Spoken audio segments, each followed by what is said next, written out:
पूर्णपुणैकदेहं निर्दोषमाप्यतमाप्तिहिरेस्तुवाक्यैः अस्योद्भवादिदमशेषविशेषतोऽपि वन्द्यं सदा प्रियतमं मम सन्नमामि।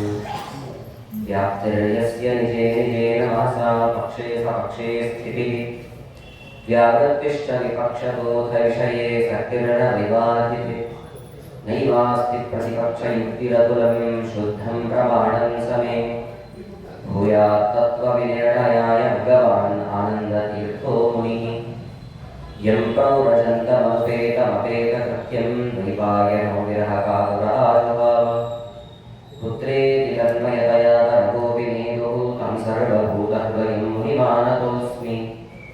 सालङ्कारककाव्यनाटककलाकाणादपातञ्जला त्रय्यर्थस्मृतिजैमिनीय कविता सङ्गीतपारङ्गता विप्रक्षत्रविडङ्गजातमुखरानिकप्रजासेवितः श्रीमत्सद्गुरुराघवेन्द्रयतिराट् कुर्याद्ध्रुवं मङ्गलम्। तपस्वाध्यायशुश्रूषा कृष्णपूजारतं मुनिं विश्वेशविष्टं वन्दे परिव्राट् चक्रवर्तिनम्। जन्माद्यस्य यतोऽन्वयादितरतश्चार्थेष्वभिघ्नस्वराट् तेने ब्रह्महृदाय आदिकवये मुह्यन्ते सूरयः तेजो वारिमृदां यथा विनिमयो यत्र त्रिसर्गो मृषा धाम्ना स्वेन सदा निरस्तकुहकं सत्यं परं धीमहि। नारायणं नमस्कृत्य नरं चैव नरोत्तमं देवीं सरस्वतीं व्यासं ततो जयमुदीरयेत्। ಆರು ಮೂರೆರಡೊಂದು ಸಾವಿರ ಮೂರೆರಡು ಶತಶ್ವಾಸ ಜಪಗಳ ಮೂರು ವಿಧ ಜೀವರೊಡಗಚ್ಚಜ ಕಲ್ಪ ಪರ್ಯಂತ ತಾರಚಿಸಿ ಸಾತ್ವರಿಗೆ ಸುಖ ಸಂಸಾರ ಮಿಶ್ರರಿಗೆ ಅಪಾರ ದುಃಖಗಳೀವ ಅಧಮರಿಗೆ ಗುರುಭವಮಾನ ಸದನೆಮ್ಮ. ಶ್ರೀ ಗುರುಸ್ವಾಮಿ ವಿಶೇಷವಾದಂತಹ ಪರ್ವಕಾಲ ನಿಮಗೆಲ್ಲ ಹೇಳಿದಂತೆ ನಾಳೆಯ ದಿನ ಮಧ್ಯಾಹ್ನವಯ ವಿಶೇಷವಾದ ಉತ್ಸವ, ದೊಡ್ಡ ಹಬ್ಬದಂತೆ ನಾವೆಲ್ಲರೂ ಕೂಡ ಆಚರಣೆ ಮಾಡ್ತಾ ಇದ್ದೇವೆ. ಮಧ್ವನವಮಿಗೂ ಮಧ್ವ ಜಯಂತಿಗೂ ವ್ಯತ್ಯಾಸ ಇದೆ ಅಂತ ಮೊದಲು ನಾವು ಅರ್ಥ ಮಾಡಿಕೊಂಡು ಪ್ರವೇಶವನ್ನು ಮಾಡೋಣ. ಅನೇಕ ಜನ ಮಧ್ವಾಚಾರ್ಯರು ಅವತಾರ ಮಾಡಿದಂತಹ ದಿನ, ಅದರಿಂದಾಗಿ ನಾಳೆ ದಿನ ಮಧ್ವನವಮಿ ಅಂತ ಕರೀತಾರೆ ಅಂತ ಅಂದುಕೊಂಡಿದ್ದಾರೆ. ಆದರೆ ಮಧ್ವನವಮಿ ಅಂತ ನಾವೇನು ಆಚರಣೆ ಮಾಡ್ತಾ ಇದ್ದೀವಿ, ಮಧ್ವಾಚಾರ್ಯರು ಅದೃಶ್ಯರಾದಂತಹ ದಿನ ಏನಿದೆ ಅದನ್ನು ಮಧ್ವನವಮಿ ಅಂತ ಆಚರಣೆ. ಅನೇಕ ದಾಸರ ಆರಾಧನೆ, ಯತಿಗಳ ಆರಾಧನೆ ಅಂತ ಮಾಡ್ತಾ ಇರ್ತೀವಿ. ಪ್ರಾಕೃತಿಕವಾದಂತಹ ಅವರ ಶರೀರವನ್ನ ತ್ಯಜಿಸಿ ಅಥವಾ ವೃಂದಾವನದೊಳಗಡೆ ಪ್ರವೇಶವನ್ನ ಮಾಡಿರ್ತಾರಲ್ಲ, ಆ ಒಂದು ಕಾಲಮಾನವನ್ನು ಆರಾಧನೆ ಅಂತ ನಾವು ಹೇಗೆ ಆಚರಣೆ ಮಾಡ್ತೇವೋ ಅದೇ ರೀತಿಯಾಗಿ ಮಧ್ವನವಮಿ ಅಂತಂದರೆ ಮಧ್ವಾಚಾರ್ಯರು ಅದೃಶ್ಯರಾದಂತಹ ದಿನ ಅಂತ. ಅದೃಶ್ಯನ ಶಬ್ದಕ್ಕೂ ಇಲ್ಲ ಅನ್ನೋದಕ್ಕೂ ವ್ಯತ್ಯಾಸ ಇದೆ. ಅವರು ಕಾಣಲೇ ಇಲ್ಲ ಅನ್ನೋ ಅಭಿಪ್ರಾಯದಲ್ಲಿ ಅದೃಶ್ಯ ಅಂತಿರೋದು. ಮಧ್ವ ವಿಜಯದಲ್ಲಿ ನಾರಾಯಣ ಪಂಡಿತಾಚಾರ್ಯರು ಕೊನೆಗೆ ಹೇಳ್ತಾರೆ, ಮಧ್ವಾಚಾರ್ಯರು ಅದೃಶ್ಯರಾಗಿ ಸಂಚಾರ ಮಾಡ್ತಾ ಇದ್ದಾರೆ. ಅದೃಶ್ಯ ಅಂದ್ರೆ ನಮ್ಮ ಕಣ್ಣಿಗೆ ಕಾಣದೇ ಇರುವ ಹಾಗೆ ಸಂಚಾರ ಮಾಡ್ತಾ ಇದ್ದಾರೆ. ಇಲ್ಲಿ ಅದೃಶ್ಯೋ ರೂಪ್ಯಪೀಠೇಸ್ತಿ ದೃಶ್ಯೋಸ್ತಿ ಬದರಿ ತಡೆ ಅಂತಾರೆ. ಅಂದ್ರೆ ಅದೃಶ್ಯರಾಗಿ ಈಗಲೂ ಕೂಡ ಉಡುಪಿ ಕ್ಷೇತ್ರದಲ್ಲಿ, ರಜತ ಪೀಠ ಅಂದ್ರೆ ಉಡುಪಿ ಕ್ಷೇತ್ರ, ಉಡುಪಿ ಕ್ಷೇತ್ರದಲ್ಲಿ ಸಂಚಾರ ಮಾಡ್ತಿದ್ದಾರೆ. ದೃಶ್ಯರಾಗಿ ಬದರಿ ಕ್ಷೇತ್ರದಲ್ಲಿ ಇವಾಗಲೂ ಇದ್ದಾರೆ. ಕಣ್ಣಿಗೆ ಕಾಣೋ ಹಾಗೆ ನಾವು ಬದರಿ ಅಲ್ಲ, ದೊಡ್ಡ ಬದರಿ ರೀತಿಯ ವ್ಯವಹಾರ ಮಾಡ್ತಿದ್ದೀವಿ.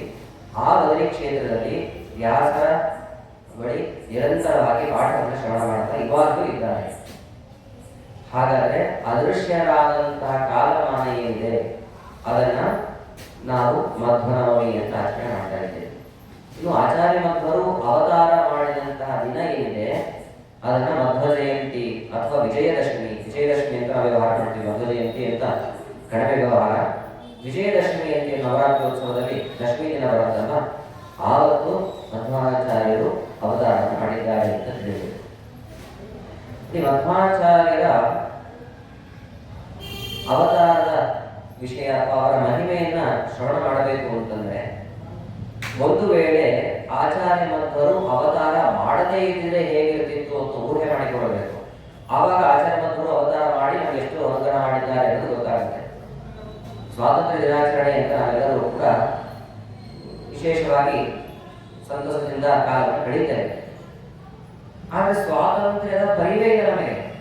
ಸುಮ್ಮನೆ ಇತಿಹಾಸದಲ್ಲಿ ದೇಶಕ್ಕಾಗಿ ಹೋರಾಟ ಮಾಡಿದವರ ಸ್ಮರಣೆ ಅಂತೂ ಮಾಡ್ತೇವೆ. ಆದರೆ ನಿಜವಾಗಿಯೂ ಕೂಡ ಸ್ವಾತಂತ್ರ್ಯದ ಅನುಭವ, ಅದರ ಸರಿ ಏನಿದೆ ನಾವ್ಯಾರು ಕೂಡ ಹೋಗ್ತಾ ಇಲ್ಲ. ಒಮ್ಮೆ ಊಹೆ ಮಾಡಿಕೊಳ್ಳಿ. ಬಂಧನದಲ್ಲಿ ಇದ್ದವನಿಗೆ ಸ್ಪಷ್ಟವಾಗಿ ತಿಳಿಯುತ್ತೆ ಸ್ವಾತಂತ್ರ್ಯದ ಸರಿ ರುಚಿ. ಉದಾಹರಣೆಗೆ, ಒಬ್ಬ ವ್ಯಕ್ತಿ ಒಂದು ಗಿಣಿಯನ್ನ ತರ್ತಾನೆ, ತಂದುಬಿಟ್ಟು ಒಂದು ಪಂಜರದಲ್ಲಿ ಹಾಕಿಟ್ಟಿದ್ದಾನೆ. ಸ್ವಚ್ಛಂದವಾಗಿ ತಿರುಗಾಟ ಇದ್ದಂತಹ ಗಿಣಿ ಬಂಧನದಲ್ಲಿ ಸಿಕ್ಕಾಕೊಂಡಾಗ ಎಷ್ಟು ಹಿಂಸೆ ಆಗುತ್ತೆ. ಅಥವಾ ಕಾಳಿದಾಸ ಸೀತಾ ಪರಿತ್ಯಾಗ ಅನ್ನೋ ದೊಡ್ಡ ಕೃತಿಯನ್ನು ಮಾಡಿದ್ದಾರೆ ರಾಮನ ಬಗ್ಗೆ. ರಾಮನನ್ನ ಹೋಲಿಸುವಾಗ ಒಂದು ಆನೆಗೆ ಹೋಲಿಸ್ತಾನೆ. ಒಂದು ಕಟ್ಟಿ ಹಾಕಿದಂತಹ ಆನೆ ಹೇಗೆ ಒದ್ದಾಡುತ್ತೋ ಹಾಗೆ ರಾಮ ಒಂದು ಕಳಂಕ ಬಂದಾಗ, ಸೀತೆಯ ಮೇಲೆ ಕಳಂಕ ಬಂದಾಗ ಅಷ್ಟು ಒದ್ದಾಡುವ ಹಾಗಾಗಿ ಪರಿಸ್ಥಿತಿ ಅಂತ ನೋಡಿ. ಆನೆಗೆ ಎಷ್ಟು ಸಾಮರ್ಥ್ಯ ಇದೆ, ಆದರೆ ಕಟ್ಟು ಹಾಕಿದ್ರೆ ಎಷ್ಟು ಕಿರಿಕಿರಿ ಆಗುತ್ತೆ. ಆಮೇಲೆ ಅದರ ಬಂಧನವನ್ನು ಬಿಚ್ಚಾಕಿದಾಗ ತುಂಬಾ ಸಂತೋಷ ಆಗುತ್ತೆ. ಪಂಚರದೊಳಗಡೆ ಇರುವಂತಹ ಗಿಣಿಯನ್ನ ಹೊರಗಡೆ ಹಾರಾಡಿಸಿದಾಗ ಆವಾಗ ಸಂತೋಷವಾಗುತ್ತೆ. ಸ್ವಚ್ಛಂದವಾಗಿ ತಿರುಗಾಡ್ತಾ ಇರಬೇಕಾದ್ರೆ ಆ ಸ್ವಾತಂತ್ರ್ಯದ ಅನುಭವ ಇರೋದಿಲ್ಲ. ಕಟ್ಟೆ ಹಾಕಿ ಬಿಟ್ಟ ಮೇಲೆ ಅದರ ಅನುಭವ ಗೊತ್ತಾಗುತ್ತೆ. ಹಾಗೆಯೇ ಮಧ್ವಾಚಾರ್ಯರು ಅವತಾರ ಮಾಡದೇ ಇದ್ದಿದ್ರೆ ಏನಿರ್ತಿತ್ತು ಅನ್ನುವಂತಹ ಪರಿಸ್ಥಿತಿನ ಅರ್ಥ ಮಾಡಿಕೊಂಡ್ರೆ ಮಧ್ವಾಚಾರ್ಯರು ಎಷ್ಟು ಅನುಗ್ರಹ ಮಾಡಿದ್ದಾರೆ ಅನ್ನೋದರ ಸರಿ ನಿಜವಾಗ್ಲೂ ಅನುಭವಕ್ಕೆ ಬರುತ್ತೆ. ನೋಡಿ, ಆಚಾರ್ಯ ಮಧ್ವರು ವಾಯುದೇವರ ಅವತಾರ ಅಂತ ನಮಗೆಲ್ಲ ಗೊತ್ತು ಅಲ್ಲ. ಪ್ರಥಮೋ ಹನುಮಾನ್ ನಾಮ, ದ್ವಿತೀಯೋ ಭೀಮ ಏವ ಚ, ಪೂರ್ಣ ಪ್ರಜ್ಞ ತೃತೀಯಸ್ತು ಭಗವತ್ ಕಾರ್ಯ ಸಾಧಕ. ಭಗವಂತನ ಕೆಲಸವನ್ನ ಮಾಡುವ ಉದ್ದೇಶದಿಂದ 3 ಬಾರಿ ಅವತಾರ ಮಾಡಿದ್ದಾರೆ. 2 ಬಾರಿ ಬಲ ಅಧಿಕವಾಗಿರುವಂತಹ ಕಾರ್ಯ. ಹನುಮನ ಅವತಾರ, ಭೀಮನ ಅವತಾರ ಇಲ್ಲಿ ಹೆಚ್ಚು ಬಲವನ್ನು ಪ್ರದರ್ಶನ ಮಾಡಿದ್ದಾರೆ. ಜ್ಞಾನ ಪ್ರದರ್ಶನ ಮಾಡಿಲ್ಲ ಅನ್ಕೊಳ್ಬಾರದು, ಜ್ಞಾನವನ್ನು ಪ್ರದರ್ಶನ ಮಾಡಿದ್ದಾರೆ, ಹೆಚ್ಚು ಬಲ. ಹನುಮಂತ ಅಂದ ಕೂಡಲೇ ಏನ್ ತಲೆ ಬರುತ್ತೆ, ಭಾರಿ ವೀರ ಅಂತ ಅನ್ಸುತ್ತೆ. ಭೀಮ ಅಂದ ಕೂಡ ಅಷ್ಟೇ, ಹೇಳುವಾಗಲೇ ಭೀಮ ಅಂತಾರೆ. ಮಕ್ಕಳಿಗೆಲ್ಲ ಭೀಮ ಅಂದ ಕೂಡ ಕೈ ಹಿಂಗೆಲ್ಲ ಮಾಡಿ ಶುರು ಮಾಡ್ತಾರೆ. ಭೀಮ ಅಂದ ಕೂಡ ಒಂದು ಪರಾಕ್ರಮಿ ಅಂತ. ಮಧುರು ಅಂತಂದ್ರೆ ಹೀಗೆಲ್ಲ ಮಾಡೋದಿಲ್ಲ. ಆಚಾರ್ಯ ಮತ್ತು ಅವತಾರ ಮಾಡಿರುವಂತೆ ಜ್ಞಾನವನ್ನ ಪ್ರಸಾರ ಮಾಡುವ ಉದ್ದೇಶದಿಂದ ನೋಡಿ, ನಾಳೆ ಮಧ್ವನವ್ಯ ನಾವು ಆಚರಣೆ ಮಾಡ್ತಿದ್ದೇವೆ ಅಂತಂದ್ರೆ ಆಚಾರ್ಯ ಮಧ್ವರಿಗೆ ಸಂಬಂಧಪಟ್ಟಂತಹ ಕೃತಿಗಳಾಗಿರ್ಬೋದು, ಅವರ ಮಹಿಮೆಯನ್ನು ತಿಳಿದುಕೊಂಡ್ರೆ ಅದು ಸಾರ್ಥಕ. ಯಾಕೆಂದ್ರೆ ಅವರು ಅವತಾರ ಮಾಡಿರುವಂಥದ್ದು ಜ್ಞಾನ ಕಾರ್ಯಕ್ಕೋಸ್ಕರವಾಗಿ. ನಾವು ಜ್ಞಾನವನ್ನು ಬಿಟ್ಟು ಬೇರೆ ಇತರ ಕಾರ್ಯದಲ್ಲಿ ಆಸಕ್ತರಾದ್ರೆ ಅದು ಸರಿಯಾಗಿಲ್ಲ. ಹೀಗೆ ಆಚಾರ್ಯ ಮಧ್ವರು ಅವತಾರ ಮಾಡದೇ ಇದ್ದಿದ್ರೆ ಹೇಗಿರ್ತಿತ್ತು ಅನ್ನುವಂತಹ ಒಂದು ಅಂಶವನ್ನ ಗಮನಿಸಿದರೆ ಮಧ್ವಾಚಾರ್ಯ ಅವತಾರ ಮಾಡಿರೋದು ಎಷ್ಟು ನಮ್ಮ ಮೇಲೆ ಅನುಗ್ರಹವನ್ನು ಮಾಡಿದ್ದಾರೆ ಅಂತ ತಿಳಿಯುತ್ತೆ. ಆಚಾರ್ಯ ಮಧ್ವರು ಅವತಾರ ಮಾಡುವಂತಹ ಕಾಲಮಾನ ಏನಿದೆ ಅಥವಾ ಅದಕ್ಕಿಂತ ಸ್ವಲ್ಪ ಪೂರ್ವಭಾವಿಯಾದಂತಹ ಕಾಲಮಾನ, ವಾತಾವರಣ ಹೇಗಿತ್ತು ಅಂತ ನಾವು ತಿಳಿಬೇಕು. ತುಂಬಾ ವ್ಯಾಪಕವಾಗಿ ಇದ್ದಂತಹ ಸಿದ್ಧಾಂತ ಅಂದ್ರೆ ಆಗಿನ ಕಾಲದಲ್ಲಿ ಚಾರ್ವಾಕ ಸಿದ್ಧಾಂತ ಅಂತ. ಚಾರ್ವಾಕ ಸಿದ್ಧಾಂತ ಹೆಸರೇ ಹೇಳುತ್ತೆ, ಚಾರು ವಾಕ್ ಅಂತ. ವಾಕ್ ಅಂದ್ರೆ ಮಾತು, ಚಾರು ಅಂದ್ರೆ ಚಂದದ ಮಾತು ಅಂತ. ಹೇಳ್ತಾ ಇದ್ರೆ ಎಷ್ಟು ಚೆನ್ನಾಗಿದೆ ಇದು. ನಾಳೆಯಿಂದ ನೀವು ಏಕಾದಶಿ ಉಪವಾಸ ಮಾಡೋ ಹಾಗಿಲ್ಲ, ಆರಾಮ ಬೇಕಾದಷ್ಟು ತಿನ್ಬೋದು, ಸಂತೋಷ ಆಗುತ್ತೋ ಇಲ್ಲೋ. ಅವ್ರ ಏಕಾದಶಿ ಅನ್ನುವಂತ ನಿಯಮನೇ ಇಲ್ಲ. ಏಕಾದಶಿ ಊಟ ಮಾಡಬಹುದು ಅಂತ ಸಂತೋಷ ಆಗುತ್ತೆ ಅಲ್ಲ. ದೇವರ ಪೂಜೆ ಮಾಡೋ ಹಾಗಿಲ್ಲ, ಆರಾಮಾಗಿ 8 ಗಂಟೆಗೆ 10 ಗಂಟೆಗೆ. ಹೀಗೆ ಧರ್ಮ ಕಾರ್ಯಗಳು ಇವಾಗ ಯಾವುದೂ ಇಲ್ಲ, ಪುಣ್ಯ ಪಾಪಗಳು ಇಲ್ಲ, ದೇವರೇ ಇಲ್ಲ, ಪ್ರತ್ಯಕ್ಷ ಮಾತ್ರ ಪ್ರಮಾಣ ಅಂತ ಮೊದಲು ವಾದ ಮಾಡಿದವರು ಚಾರ್ವಾಕರು. ಏನು ಕಾಣುತ್ತೋ ಅದನ್ನು ನಂಬರಿ, ಕಾಣದೇ ಇರೋದನ್ನ ಬದಿಗೊತ್ತಿ ಅಂತ. ಅದು ಇವಾಗಲೂ ಅನೇಕ ಜನರಿದೆ, ನಿಜ ಅದು ಅಂತಾರೆ. ಕಡೆ ಕಾಣೋದು ಅಂತೀವಿ, ಕಾಣದಿರೋದು ಯಾಕೆ ನಂಬಬೇಕು. ತುಂಬಾ ವ್ಯಾಪಕವಾಗಿ ಹರಡಿತ್ತು. ಆ ಸಿದ್ಧಾಂತವನ್ನ ಚೆನ್ನಾಗಿ ನಿರಾಕರಣೆ ಮಾಡಿದವರು ಯಾರು ಅಂದ್ರೆ ವೇದಾಂತಿಗಳೇನೆ. ವೇದಾಂತಿಗಳು ಅಂತ ಯಾವಾಗ ನೀವು ಶಬ್ದವನ್ನ ಕೇಳ್ತೀರೋ ಆವಾಗ ನಮ್ಮ ತಲೆಗೆ ಬರಬೇಕಾದದ್ದು 3 ಸಿದ್ಧಾಂತ: ದ್ವೈತ, ಅದ್ವೈತ, ವಿಶಿಷ್ಟಾದ್ವೈತ. ದ್ವೈತ ಕೊನೆಗೆ ಬಂದದ್ದು. ಅದಕ್ಕಿಂತ ಪೂರ್ವದಲ್ಲಿ ಅದ್ವೈತ ಹಾಗೂ ವಿಶಿಷ್ಟಾದ್ವೈತ ಏನಿದೆ ಈ ಚಾರ್ವಾಕರನ್ನ ಖಂಡನೆ ಮಾಡಿದಂತಹ ಸಿದ್ಧಾಂತ ಅಂದ್ರೆ ಪ್ರಧಾನವಾಗಿ ಅದ್ವೈತ ಸಿದ್ಧಾಂತ. ತುಂಬಾ ಅದನ್ನು ನಾವೆಲ್ಲ ಶ್ಲಾಘನೆ ಮಾಡಬೇಕು. ಈಗ ತುಂಬಾ ಜನ ಏನ್ ಮಾಡ್ತಾರೆ ಅಂತಂದ್ರೆ ಈ ವಿವಾದದ ವಿಷಯ ಅಲ್ಲ, ಸರಿಯಾಗಿ ಗಮನಿಸಬೇಕು. ತುಂಬಾ ಜನ ಅನ್ಕೊಳ್ತಾರೆ ವಿವಾದ ವಿವಾದ ಅಂತ. ರೈತರಿಗೆ ಆಗದೆ ಇರೋರು ಯಾರು ಅದ್ವೈತಿಗಳು ಹಿಂಗೆಲ್ಲ ಅರ್ಥ ಮಾಡ್ಕೊಳ್ತಾರೆ. ಸರ್ವಥಾ ಅಲ್ಲ, ಸ್ವಲ್ಪ ವೈಚಾರಿಕತೆಯಲ್ಲಿ ವ್ಯತ್ಯಾಸ ಇದೆ ಅಷ್ಟೇ ಹೊರತು ಪರಿಪೂರ್ಣವಾಗಿ ವಿರೋಧ ಇಲ್ಲವೇ ಇಲ್ಲ. ಎಷ್ಟೋ ಅಂಶಗಳನ್ನ ಗಮನಿಸಿದರೆ ಸಾಮ್ಯತೆ ಇದೆ.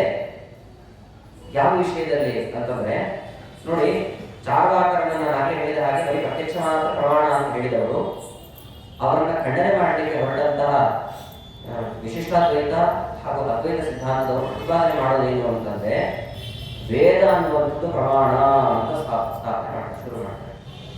ದೇವರು ಇದ್ದಾನೆ, ಇದೆಲ್ಲ ನಮ್ಮ ಮತಕ್ಕೆ ಸಂಬಂಧಪಟ್ಟಬಹುದು.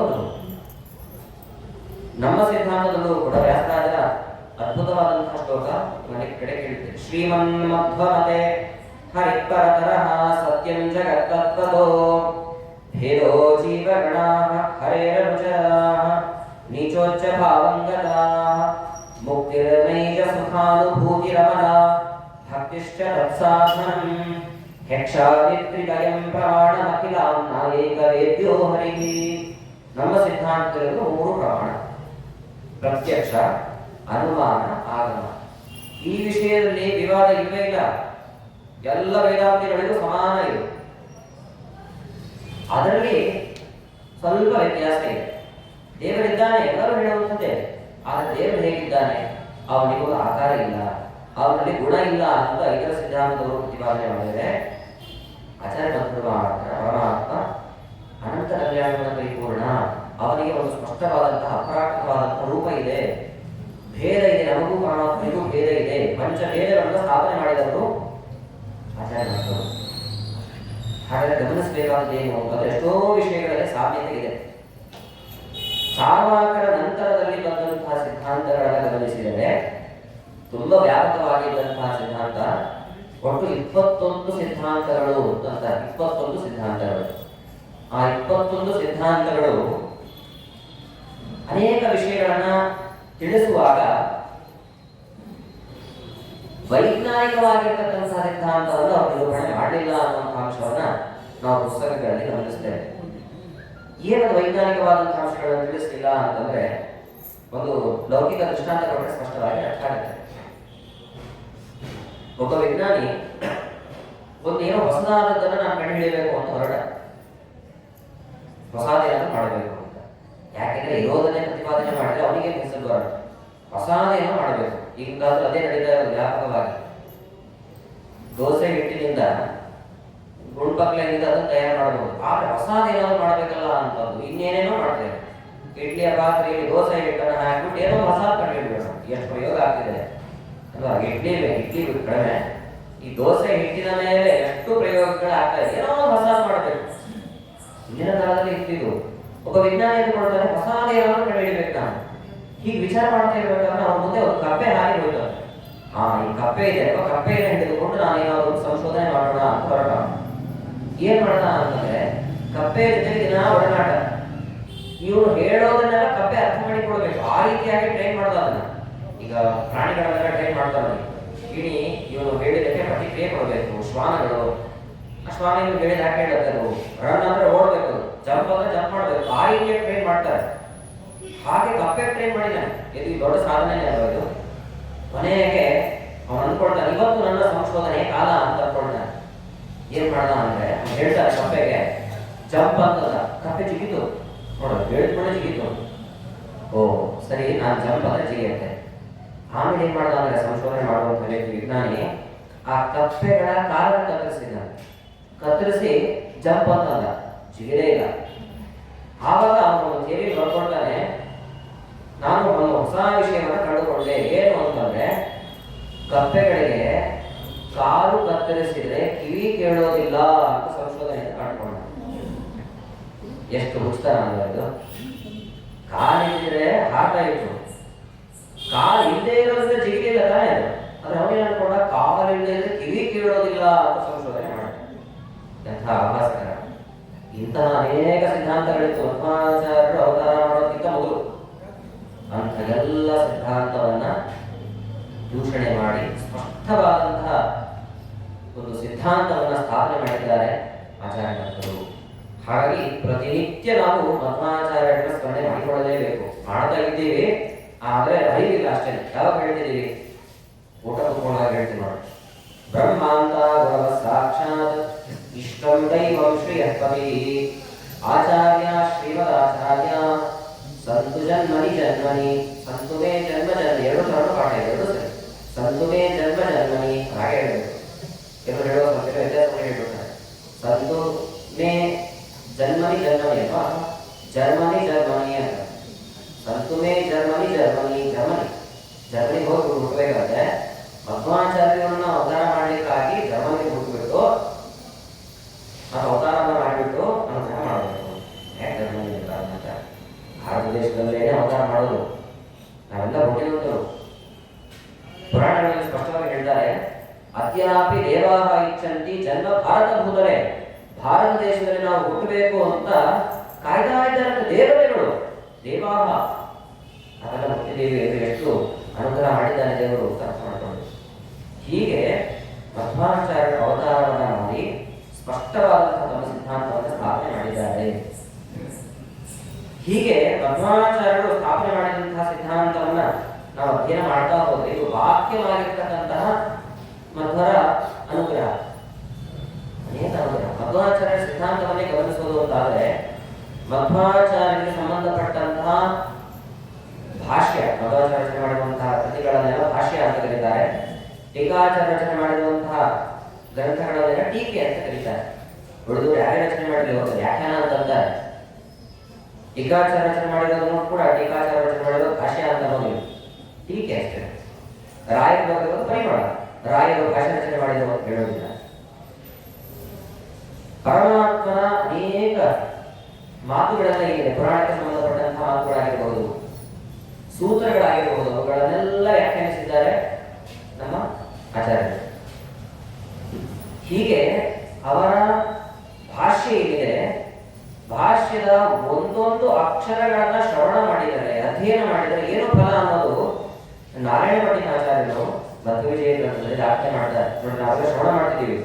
ಮಧ್ವಾಚಾರ್ಯರ ಭಾಷ್ಯದ ಒಂದು ಅಕ್ಷರ ಶ್ರವಣ ಮಾಡಿದ ಗಾಂಗ ಮಂಗಲ ತರಂಗ ಭಂಗನ ಪ್ರಾಂತ ಸುಶ್ರೀ ಹರಿವೇಶ್ಮ ಕೃತ್ಸಮಃ ಯಜ್ಞತೈಕ ತಮ ವರ್ಣ ಲೇಖಕಃ ಸತ್ಯ ತೀರ್ಥ ಇಹ ಭಾಷ್ಯಮಾಲಿಖತ್. ನಾರಾಯಣ ಪಂಡಿತಾಚಾರ್ಯ ಹೇಳ್ತಾರೆ, ಮಧ್ವಾಚಾರ್ಯರ ಭಾಷ್ಯದ ಒಂದು ಅಕ್ಷರ ಬರೆದ್ರೆ ಎಷ್ಟು ಫಲ ಅಂತ. ಭಾಷ್ಯಕ್ಕೆ ವ್ಯಾಖ್ಯಾನವೇ ಬೇರೆ. ಒಂದು ಅಕ್ಷರವನ್ನ ಅಧ್ಯಯನ ಮಾಡಿದರೆ, ಶ್ರವಣ ಮಾಡಿದರೆ, ಅದಕ್ಕೆ ವ್ಯಾಖ್ಯಾನವನ್ನು ಬರೆದ್ರೆ ಎಷ್ಟು ಫಲ ಅಂತಂದ್ರೆ ದೃಷ್ಟಾಂತ ಕೊಟ್ಟು ಅರ್ಥ ಮಾಡುತ್ತಾರೆ. ಗಾಂಗ ಮಂಗಲ, ಗಂಗೆಯ ತೀರದಲ್ಲಿ ಒಂದು ಅದ್ಭುತವಾಗಿರತಕ್ಕಂತಹ ಕೃಷ್ಣನ ಮಂದಿರವನ್ನ ನಿರ್ಮಾಣ ಮಾಡಿ ಪ್ರತಿನಿತ್ಯ ಯೋಗ್ಯರಾಗಿರ್ತಕ್ಕಂತಹ ಅರ್ಚಕರನ್ನ ನೇಮಕ ಮಾಡಿ ಪೂಜೆ ಮಾಡಿಸಿದರೆ ಏನು ಫಲ ಬರುತ್ತೋ ಆ ಫಲ ಯಜ್ಞೈಕತಮ ವರ್ಣ ಏಕ. ಒಂದು ವರ್ಣವನ್ನ ಬರೆದ್ರೆ, ಒಂದು ವರ್ಣವನ್ನ ಶ್ರವಣ ಮಾಡಿದ್ರೆ ಫಲ ಬರುತ್ತೆ. ಗಂಗೆಯಲ್ಲಿ ಒಮ್ಮೆ ಸ್ನಾನ ಮಾಡಿದ್ರೆ ಸಾಕು ಜನ್ಮದಲ್ಲಿ ಅಂತ ಅನ್ಕೊಳ್ತೇವೆ ನಾವು. ಒಮ್ಮೆ ಸ್ನಾನ ಮಾಡಿದ್ರೆ ಸಾಕು, ಅಷ್ಟು ಪವಿತ್ರಳು ಗಂಗೆ. ಆ ಗಂಗೆಯ ತೀರದಲ್ಲಿ ದೇವಸ್ಥಾನವನ್ನು ನಿರ್ಮಾಣ ಮಾಡೋದು ಎಷ್ಟು ಕಷ್ಟ. ಪ್ರತಿನಿತ್ಯ ಸ್ನಾನ, ಆ ಗಂಗೆಯಿಂದ ಪ್ರತಿನಿತ್ಯ ಅಭಿಷೇಕ ಎಲ್ಲ ವ್ಯವಸ್ಥೆ ಆಗಿ ಬಿಡುತ್ತಲ್ಲ, ಭಾರಿ ಪುಣ್ಯ ಅಲ್ಲ. ಅಷ್ಟು ದೊಡ್ಡ ಪುಣ್ಯವನ್ನ ಮಧ್ವಾಚಾರ್ಯರು ಒಂದು ಅಕ್ಷರವನ್ನ ಓದಿದ್ರೆ, ಶ್ರವಣ ಮಾಡಿದ್ರೆ ಫಲ ಇದೆ ಅಂತ. ಅಂತಹದ್ರಲ್ಲಿ ಸತ್ಯತೀರ್ಥರು ಅಂತ ಆಚಾರ್ಯರ ಶಿಷ್ಯರು ಅವರೇನ್ ಮಾಡಿದ್ರು ಅಂತಂದ್ರೆ ಆಚಾರ್ಯರ ಭಾಷ್ಯವನ್ನು ವ್ಯಾಖ್ಯಾನಿಸಿದ್ದಾರೆ. ಭಾಷ್ಯ ಅನೇಕ ಅಕ್ಷರಗಳಿಂದ ಕೊಡತಕ್ಕಂಥ ದೊಡ್ಡ ದೊಡ್ಡ ಗ್ರಂಥಗಳನ್ನೆಲ್ಲ ವ್ಯಾಖ್ಯಾನಿಸಿದ್ದಾರೆ. ಎಷ್ಟು ಪುಣ್ಯವಂತರು ಅವರು ಅಂತ ನಾವು. ಹೀಗೆ ನಾರಾಯಣ ಪಂಡಿತಾಚಾರ್ಯರು ಈ ಒಂದು ದೃಷ್ಟಾಂತವನ್ನು ಕೊಟ್ಟು ಇನ್ನೊಂದು ದೃಷ್ಟಾಂತವನ್ನು ಕೊಡ್ತಾರೆ. ಆಚಾರ್ಯ ಮಧ್ವರ ಗ್ರಂಥಗಳೇನಿದೆ ಆ ಗ್ರಂಥಗಳು ಅಂತಂದ್ರೆ ಸಾಕ್ಷಾತ್ ಮಧ್ವಾಚಾರ್ಯರು ಅಂತಾನೆ ತಿಳಿರಿ. ಆರಂಭದಲ್ಲಿ ಕೇಳಿದ್ವಿ ನಾವು, ಅದೃಶ್ಯರಾಗಿ ಉಡುಪಿ ಕ್ಷೇತ್ರದಲ್ಲಿ ಇದ್ದಾರೆ. ಉಡುಪಿಯಲ್ಲಿದ್ದರೆ ನಾವೇನ್ ಮಾಡ್ಬೇಕಿಲ್ಲ ಅಂತಂದ್ರೆ ನಮ್ಮ ಊರಿನಲ್ಲೂ ಇದ್ದಾರೆ, ಬರೀ ಊರಲ್ಲ ಮನೆ ಮನೆಗಳಲ್ಲಿ ಇದ್ದಾರೆ. ಎಲ್ಲಿದ್ದಾರೆ? ಗ್ರಂಥಗಳ ರೂಪದಲ್ಲಿ ಎಲ್ಲರ ಮನೆ ಇದ್ದಾರೆ. ಮಧ್ವಾಚಾರ್ಯ ಪ್ರತಿಮೆ ಇಲ್ವಾ? ಏನು ಚಿಂತೆ ಮಾಡಬೇಡಿ. ಆಚಾರ್ಯ ಮಧ್ವರ ಸರ್ವಮಂಗಲ ಗ್ರಂಥವನ್ನು ಇಟ್ಬಿಟ್ಟು ಮಂಗಳಾರತಿ ಮಾಡಿದರೆ ಆಚಾರ್ಯ ಮಧ್ವರ ಅನೇಕ ಪ್ರತಿಮೆಗಳಿಗೆ ಪೂಜೆ ಮಾಡಬೇಕು ಫಲ ಸ್ಪಷ್ಟವಾಗಿ ತತ್ವವಿಷಯಗಳೆಲ್ಲ ಮಾತುಗಳಿದೆ. ರೂಪಮನ್ಯನಿವ ಧನ್ಯವಾತ್ಮನಃ ಅಂತ ಅಂದ್ರೆ ಸರ್ವಮೂಲ ಗ್ರಂಥಗಳು ಆಚಾರ್ಯರ ಪ್ರತೀಕ ಅಂತ ತಿಳಿಯಿರಿ. ಇಂಥ ಪ್ರತೀಕ ಕೆಲವು ಪಂಡಿತರಿಗೆ ಸಿಗತ್ತೆ ಅಥವಾ ಕೆಲವು ಸಾಧಾರಣ ವ್ಯಕ್ತಿಗಳಿಗೆ ಸಿಗತ್ತೆ. ಅವರು ಅದನ್ನ ಹೇಗೆ ಉಪಯೋಗಿಸ್ಕೊಳ್ತಾರೆ ಅನ್ನೋದಕ್ಕೆ ನಮ್ಮನ್ನೆಲ್ಲ ಉದ್ದೇಶವಾಗಿಟ್ಟುಕೊಂಡು ನಾರಾಯಣ ಪಂಡಿತಾಚಾರ್ಯರು ಕೆಲವು ಮಾತುಗಳನ್ನ ಹೇಳ್ತಾರೆ. ಅದು ಸರ್ಕಾಸ್ಟಿಕ್ ಅಂತ ಹೇಳ್ತಾರೆ ನೋಡಿ, ಆಂಗ್ಲ ಭಾಷೆ ವ್ಯಂಗ್ಯವಾಗಿರ್ತಕ್ಕಂಥ ಮಾತನಾಡುವ ಮೂಲಕವಾಗಿ ನಮ್ಮನ್ನೆಲ್ಲ ನಿಂದನೆ ಮಾಡ್ತಾರೆ. ಎಂಥದ್ದು ಅಂತಂದ್ರೆ ಶಂಖವನ್ನ ದೃಷ್ಟಾಂತವನ್ನು ಹಾಕೊಂಡು ಹೇಳ್ತಾರೆ. ಒಬ್ಬರಿಗೆ ಶಂಖ ಸಿಕ್ಕಿದೆ. ಅದು ಎಂಥ ಶಂಖ ಅಂದ್ರೆ ಬಲಗುರಿ ಶಂಖ ಸಿಕ್ಕಿದೆ. ಅವನು ಯಾರು ಅಂದ್ರೆ ವ್ಯಾಪಾರಿ, ಸುಣ್ಣ ಮಾರಾಟ ಮಾಡುವಂತಹ ವ್ಯಾಪಾರಿ ಅವನಿಗೆ ಸಿಕ್ಕಿದೆ. ಅವನೇನ್ ಮಾಡ್ತಾನೆ ಅಂತಂದ್ರೆ ಇವು ಕಲ್ಲಿನ ಪುಡಿಗಳು ಶಂಖ ಮೊದಲಾದಗಳೆಲ್ಲ ಸಿಕ್ಕಿದೆ, ಅದನ್ನ ಚೆನ್ನಾಗಿ ಪುಡಿ ಪುಡಿ ಪುಡಿ ಪುಡಿ ಮಾಡಿಬಿಟ್ಟು ಅದನ್ನೇ ರಂಗೋಲಿ ಆಕಾರದಲ್ಲಿ ಅಥವಾ ಸುಣ್ಣವನ್ನಾಗಿ ಬದಲಾಯಿಸ್ಬಿಟ್ಟು ಮಾರಾಟ ಮಾಡುವವನು. ಬಲಗುರಿ ಶಂಖ ಸಿಕ್ಕಂತೆ ನೋಡಿ, ಬಲಗುರಿ ಶಂಖ ಸಿಕ್ಕಿದೆ, ಏನು ಎಡಗಡೆ ಇರೋದು ಬಲಗಡೆಗಿದೆ ಅಷ್ಟೇ ಮುಖ, ಅದನ್ನ ಪುಡಿ ಮಾಡೋಣ ಅಂತ ಹೊರಟ. ಬಲಗುರಿ ಶಂಖದ ನೈಜತೆ ಅದನ್ನ ಅರ್ಥ ಮಾಡಿಕೊಳ್ಬೇಕು ಅಂದ್ರೆ ನೋಡಿ ಮಧ್ವೀಯರು ಸ್ಪಷ್ಟವಾಗಿ ಹೇಳ್ತಾರೆ. ಯಾಕಂದ್ರೆ ನಾವು ಅನೇಕ ಸಮುದ್ರದ ಪ್ರಾಂತ್ಯಗಳೆಲ್ಲ ಹೋದಾಗ ಬಲಗುರಿ ಶಂಖ ತಗೊಂಡ್ರೆ ವ್ಯಾಪಾರ ಮಾಡೋರು ಇರ್ತಾರೆ. ಆದರೆ ಯಾವುದು ನಿಜವಾದ ಬಲಗುರಿ ಶಂಖ ಅನ್ನೋ ತಿಳಿಯೋದಿಲ್ಲ ನಮಗೆ. ನಿಜವಾಗಿ ಬಲಗುರಿ ಶಂಖವನ್ನು ನಾವು ಅರ್ಥ ಮಾಡಿಕೊಳ್ಬೇಕು ಅಂದ್ರೆ ನೈಜತೆ ಇದೇನೋ ಹಿಂದೆ ಅರ್ಥ ಮಾಡಿಕೊಳ್ಬೇಕು ಅಂದ್ರೆ ಸ್ವಲ್ಪ ಭಾರ ಇರುತ್ತೆ. ಶಂಖ ಭಾರ ಇರೋದು ತುಂಬಾ ಲೈಟ್ ವೇಟ್ ಇತ್ತು ಅನ್ಕೊಳ್ಳಿ, ಅದು ನಿಜವಾದ ಶಂಖ ಅಲ್ಲ. ತುಂಬಾ ಭಾರದಿಂದ ಕೂಡಿರುವಂತಹ ಶಂಖ ಸಿಕ್ಕು ಚೆನ್ನಾಗಿ ನಾವು ಸುಣ್ಣವನ್ನು ತಯಾರು ಮಾಡಬಹುದು, ರಂಗೋಲಿಯನ್ನು ತಯಾರು ಮಾಡಬಹುದು ಅಂತ ಕೊಟ್ಟಿಗೆ ಎಷ್ಟು ಪ್ರಯತ್ನ ಪಟ್ಟ. ಆಮೇಲೆ ಗಟ್ಟಿಯಾಗಿದೆ ಈಗ ಯಾರು ಉಪಯೋಗಿಗೆ ಇರುವಂತಹ ಶಂಖ ಅಂತ ಅದನ್ನೇನು ಮಾಡೋಣ ಅಂದ್ರೆ ಒಬ್ಬರಿಗೆ ಮಾರಾಟ ಮಾಡಿಬಿಟ್ಟ. ಅವನು ಹೇಳಬೇಡಿ ಎಷ್ಟು ಸಿಗಲ್ಲ ಅಷ್ಟು ಸಿಗಲಿ ಮಾರಾಟ ಮಾಡಿಬಿಟ್ಟು ಸ್ವಲ್ಪ ವಿಚಿತ್ರವಾದದಿದ್ರೆ ತಗೊಂಡ್ಬಿಡ್ತಾರೆ ಜನ. ಎಡಗಡೆ ಇರುವಂತಹ ಶಂಖದಲ್ಲಿ ಸ್ವಲ್ಪ ಬೇರೆ ತರ ಇದೆ ತಗೊಂಡ್ಬಿಡೋದು ಮಾರಾಟ ಮಾಡ್ತಾರೆ.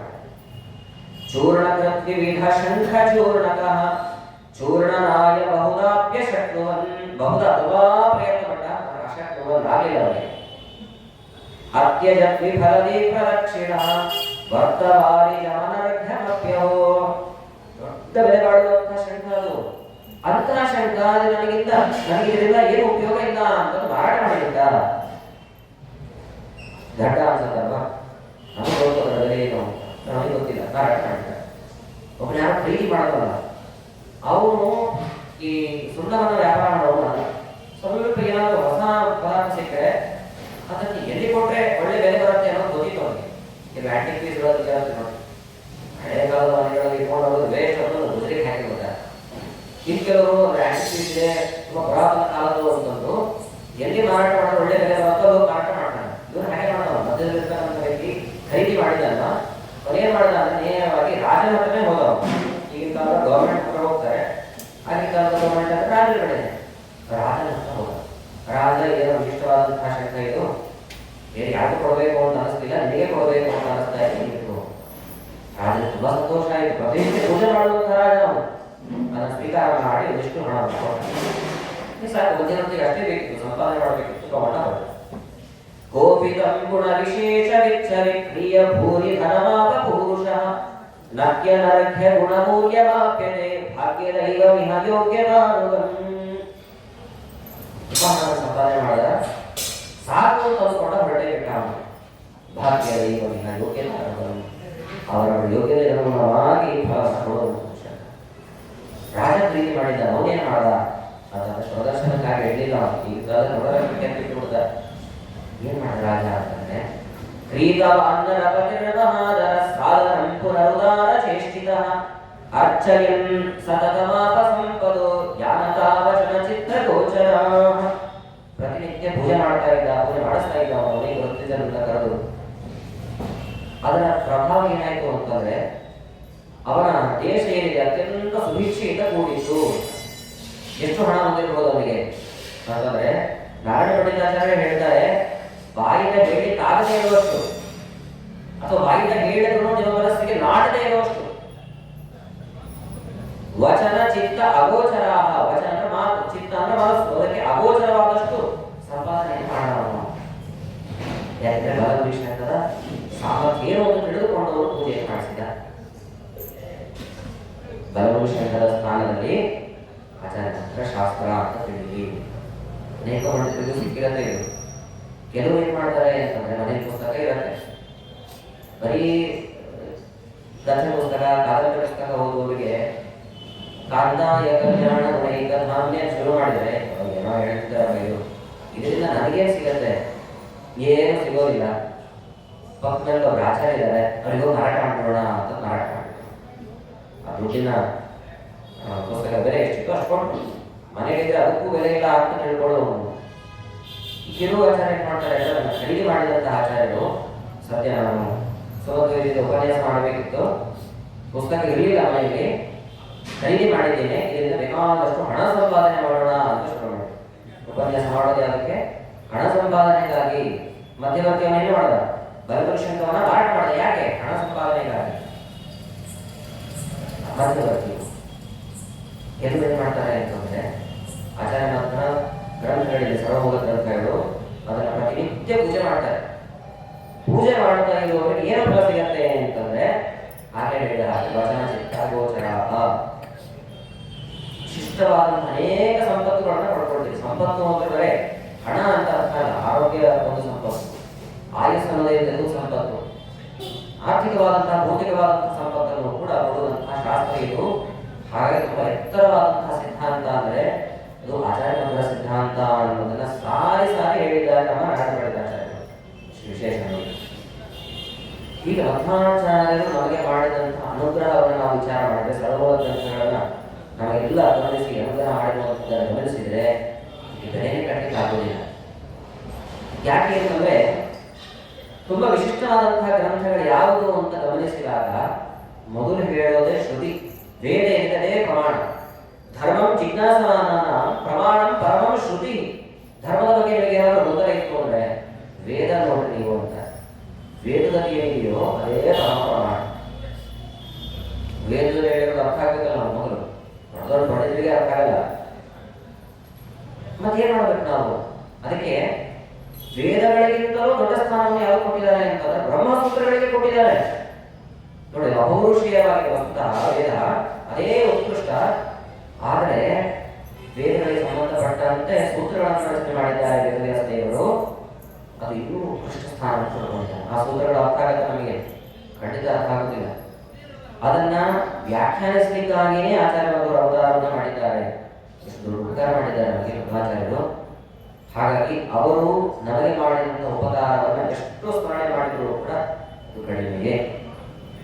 ಹೀಗೆ ಗ್ರಂಥಗಳ ರೂಪದಲ್ಲಿ ನಮಗೆ ಅನುಗ್ರಹ ಮಾಡಿರುವಂತಹ ಭಾಗ ಎಷ್ಟು ಅಂತಾದ್ರೆ, ಸಾಮಾನ್ಯವಾಗಿ ಲೌಕಿಕರಿಗೆ ಅನೇಕ ದೇವಾಲಯಗಳನ್ನ ನಿರ್ಮಾಣ ಮಾಡಿಸಿದ್ದಾರೆ.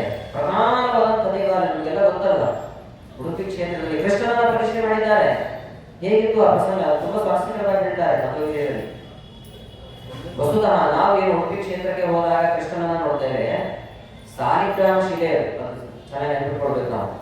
ಸಾಲಿಗ್ರಾಮ ಶಿಲೆ ಏನಿದೆ ಅದರಲ್ಲಿ ನಿತ್ಯವೂ ಕೂಡ ಪರಮಾತ್ಮ ಅನೇಕ ಭಗವದ್ ರೂಪಗಳು ಸನ್ನಿಹಿತವಾಗಿರುತ್ತೆ. ವಿಶೇಷವಾಗಿ ಆವಾಹನೆ ಮಾಡುವ ಅವಶ್ಯಕತೆ ಇಲ್ಲ, ನಿತ್ಯ ಸನ್ನಿಧಾನ. ಪ್ರತಿಮೆಗಳಲ್ಲಿ ನಿತ್ಯ ಸನ್ನಿಧಾನ ಇರೋದಿಲ್ಲ. ದೇವರು ಸರ್ವತ್ರ ವ್ಯಾಪಾರದಿಂದ ಇದ್ದೇ ಇರ್ತಾನೆ, ಆದರೆ ವಿಶೇಷವಾಗಿ ನಾವು ಅವರನ್ನು ಕರಿಬೇಕು ಪರಮಾತ್ಮನ.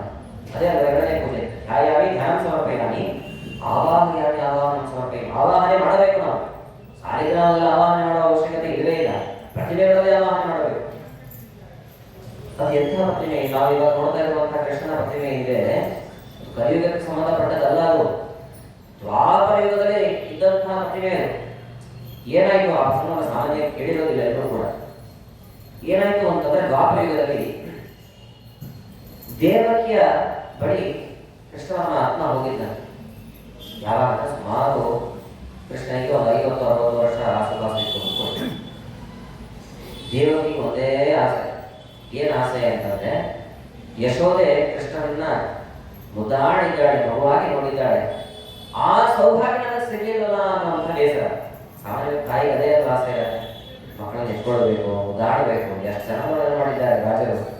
ರುಕ್ಮಿಣೀಶ್ವರಿ ಅನ್ನುವಂತಹ ಗ್ರಂಥದಲ್ಲಿ ತುಂಬಾ ಸುಂದರವಾಗಿ ವರ್ಣನೆ ಮಾಡ್ತಾರೆ. ಒಂದು ಸುಮ್ಮನೆ ಉದಾಹರಣೆ ಹೇಳೋದು ಅಂತಾದ್ರೆ, ತೊಟ್ಟಿನಲ್ಲಿ ಮಲಗಿಸಿ ಕೃಷ್ಣನನ್ನ ತೂಗ್ತಾ ಇದ್ದ ಕೃಷ್ಣ ಮುಖ ನೋಡ್ತಾ ತೂಗ್ತಾ ಇದ್ರು. ಮಗು ಮರಿಗ ತುಂಬಾ ಸುಂದರವಾಗಿ ಕಾಣುತ್ತೆ. ಇವ್ರು ಏನ್ ಮಾಡ್ತಿದ್ರು ಅಂತಂದ್ರೆ ನಿಧಾನವಾಗಿ ಅವನ ಕೆನ್ನೆಯನ್ನ ಸವರೋದು, ನಿಧಾನವಾಗಿ ಚೂಟೋದು, ಈಗ ಮಾಡ್ಬಿಟ್ಟು ಎದುರಿಸ್ತಾ ಇದ್ದಂತೆ. ಬೇಕು ಎದುರಿಸೋದು, ಅಯ್ಯೋ ನನ್ನ ತಂದೆ ಎಕ್ಕಲ್ಲ ಅಂತ ಎದೆ ಹಾಕ ಕೂಡಿಸೋದು, ಮಲಗಿಸೋದು, ಮತ್ತೆ ತೂಗುತ್ತಾ ಇರುವಾಗ ಮತ್ತೆ ಎದುರಿಸ್ತಾ ಇದ್ದಾರೆ. ತುಂಬಾ ಆನಂದ. ಒಂದು ಕ್ಷಣವೂ ಕೂಡ ಕೃಷ್ಣ ಬಿಟ್ಟಿರ್ಲಿ ಆಗ್ಲಿಲ್ಲ ಅವರಿಗೆ. ಅಷ್ಟು ಸುಂದರವಾದಂತಹ ರೂಪ ಕೃಷ್ಣ ರೂಪ. ಇದೆಲ್ಲ ಕಡೆಗೆ ಸುದ್ದಿಯಾಗಿದೆ. ನಮಗೂ ಕೂಡ ಗೊತ್ತಿಲ್ಲ. ಆಡಿಸಿದ ಯಶೋದೆ ಜಗದೋದ್ಧಾರನನ್ನ ಮಗನೆಂದು ತಿಳಿಯುವುದ ಅಂತ ದಾಸು ವರ್ಣನೆ ಮಾಡಿರೋದನ್ನ ಇವಾಗಲೂ ಕೂಡ ಕೇಳ್ತಾ ಇದ್ದೇವೆ. ಆಗಿನ ಕಾಲದಲ್ಲಿ ಒಳ್ಳೆ ಪ್ರಚಾರ ಆಗಿತ್ತದು. ದೇವರಿಗೆ ಗೊತ್ತಾಗಲ್ಲ ಕೃಷ್ಣ ನನ್ನ ಮಗು ಅಂತ. ಅದಕ್ಕೆ ಬೇಸರ ಏನು ಅಂದ್ರೆ ಕೃಷ್ಣನ ನೋಡಿಲ್ಲ, ಮುದ್ದಾಡಿಲ್ಲ, ಆಟಾಡಿಸಲಿಲ್ಲ ಅಂತ ಬೇಸರ. ಕೃಷ್ಣನ ಕರೆದು ಕೇಳ್ತಾಳೆ, ಆ ಒಂದು ಅವಕಾಶವನ್ನು ಮಾಡಿಕೊಡು, ನಿನ್ನ ಬಾಲದ ರೂಪ ಏನಿದೆ ನನಗಾಗಿ ತೋರಿಸು ಅಂತ ಕೇಳಿದ.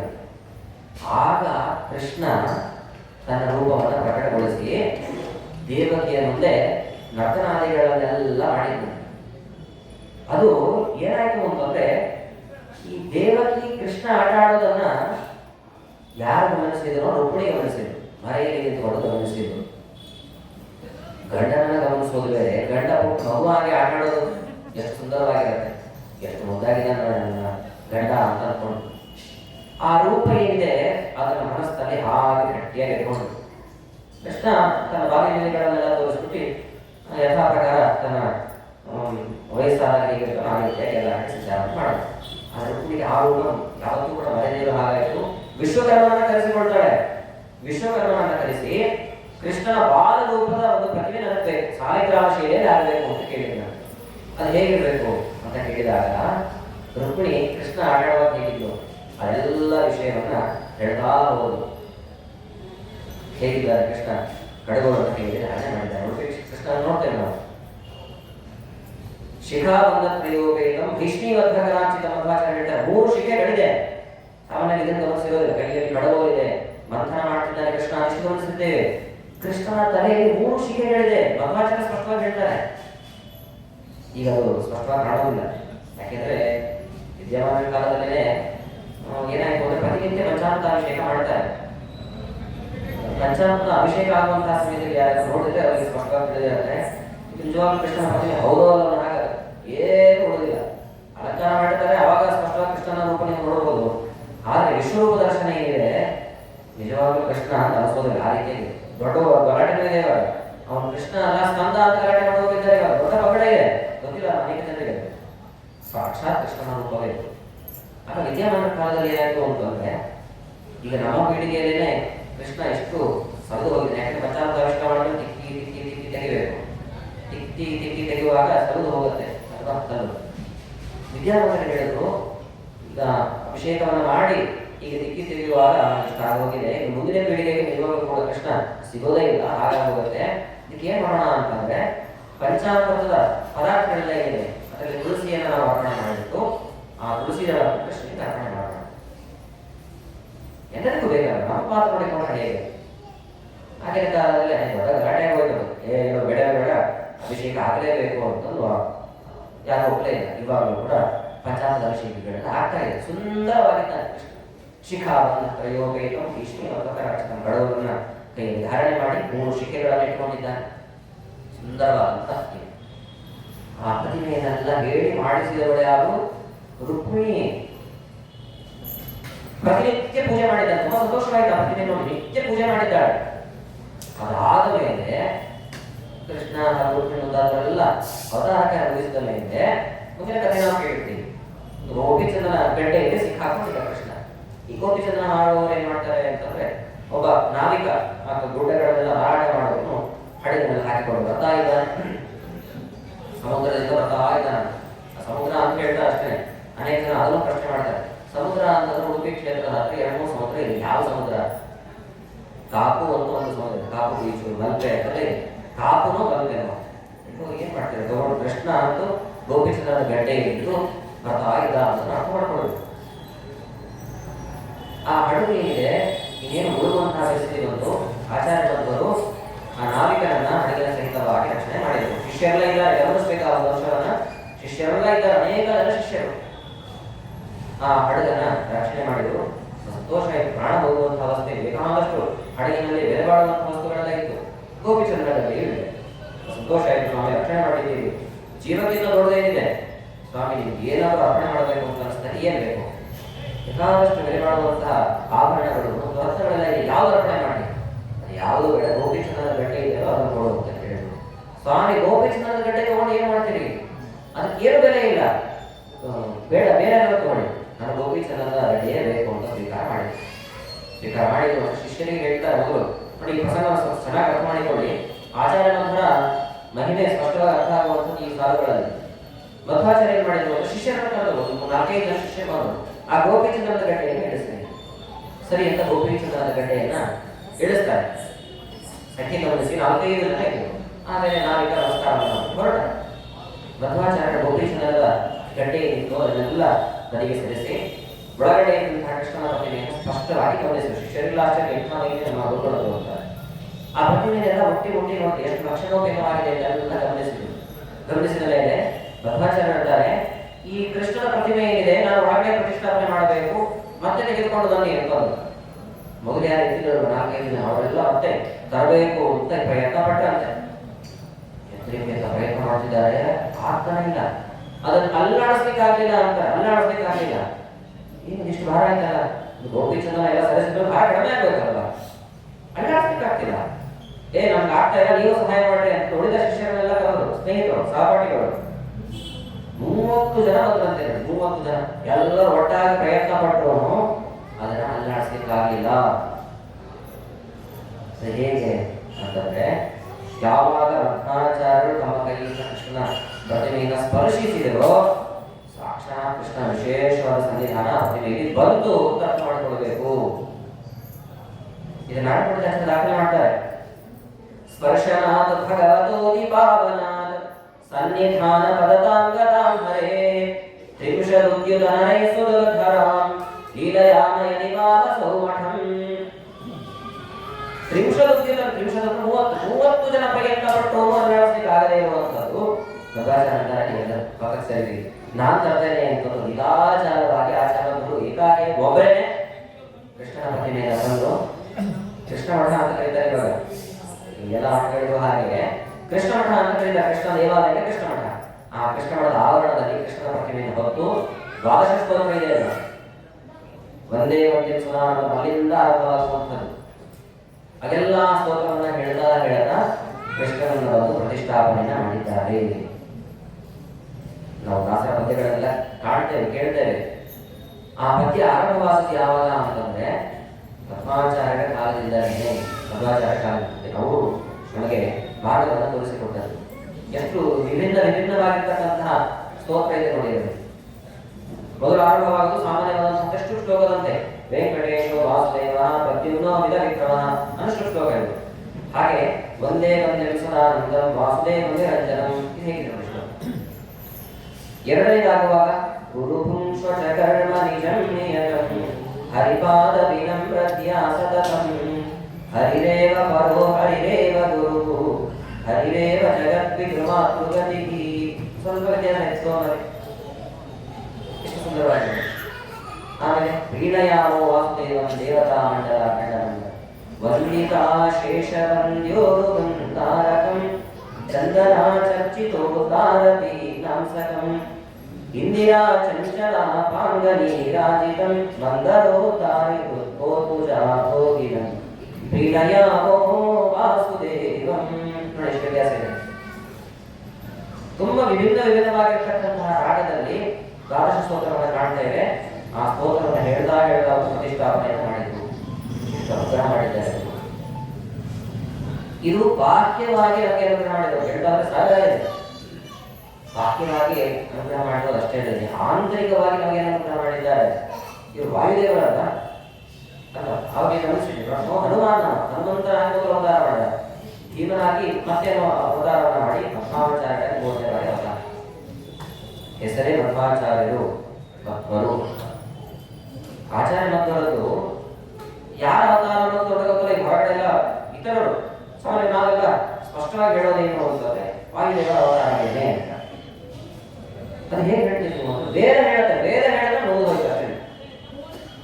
ಪೃಷ್ಟೋ ಪುಪ್ಪಿತು ನಿತ್ಯಾಶಾಗಿ ಬಳಿದ ಸುಖ ಬರುತ್ತೆ.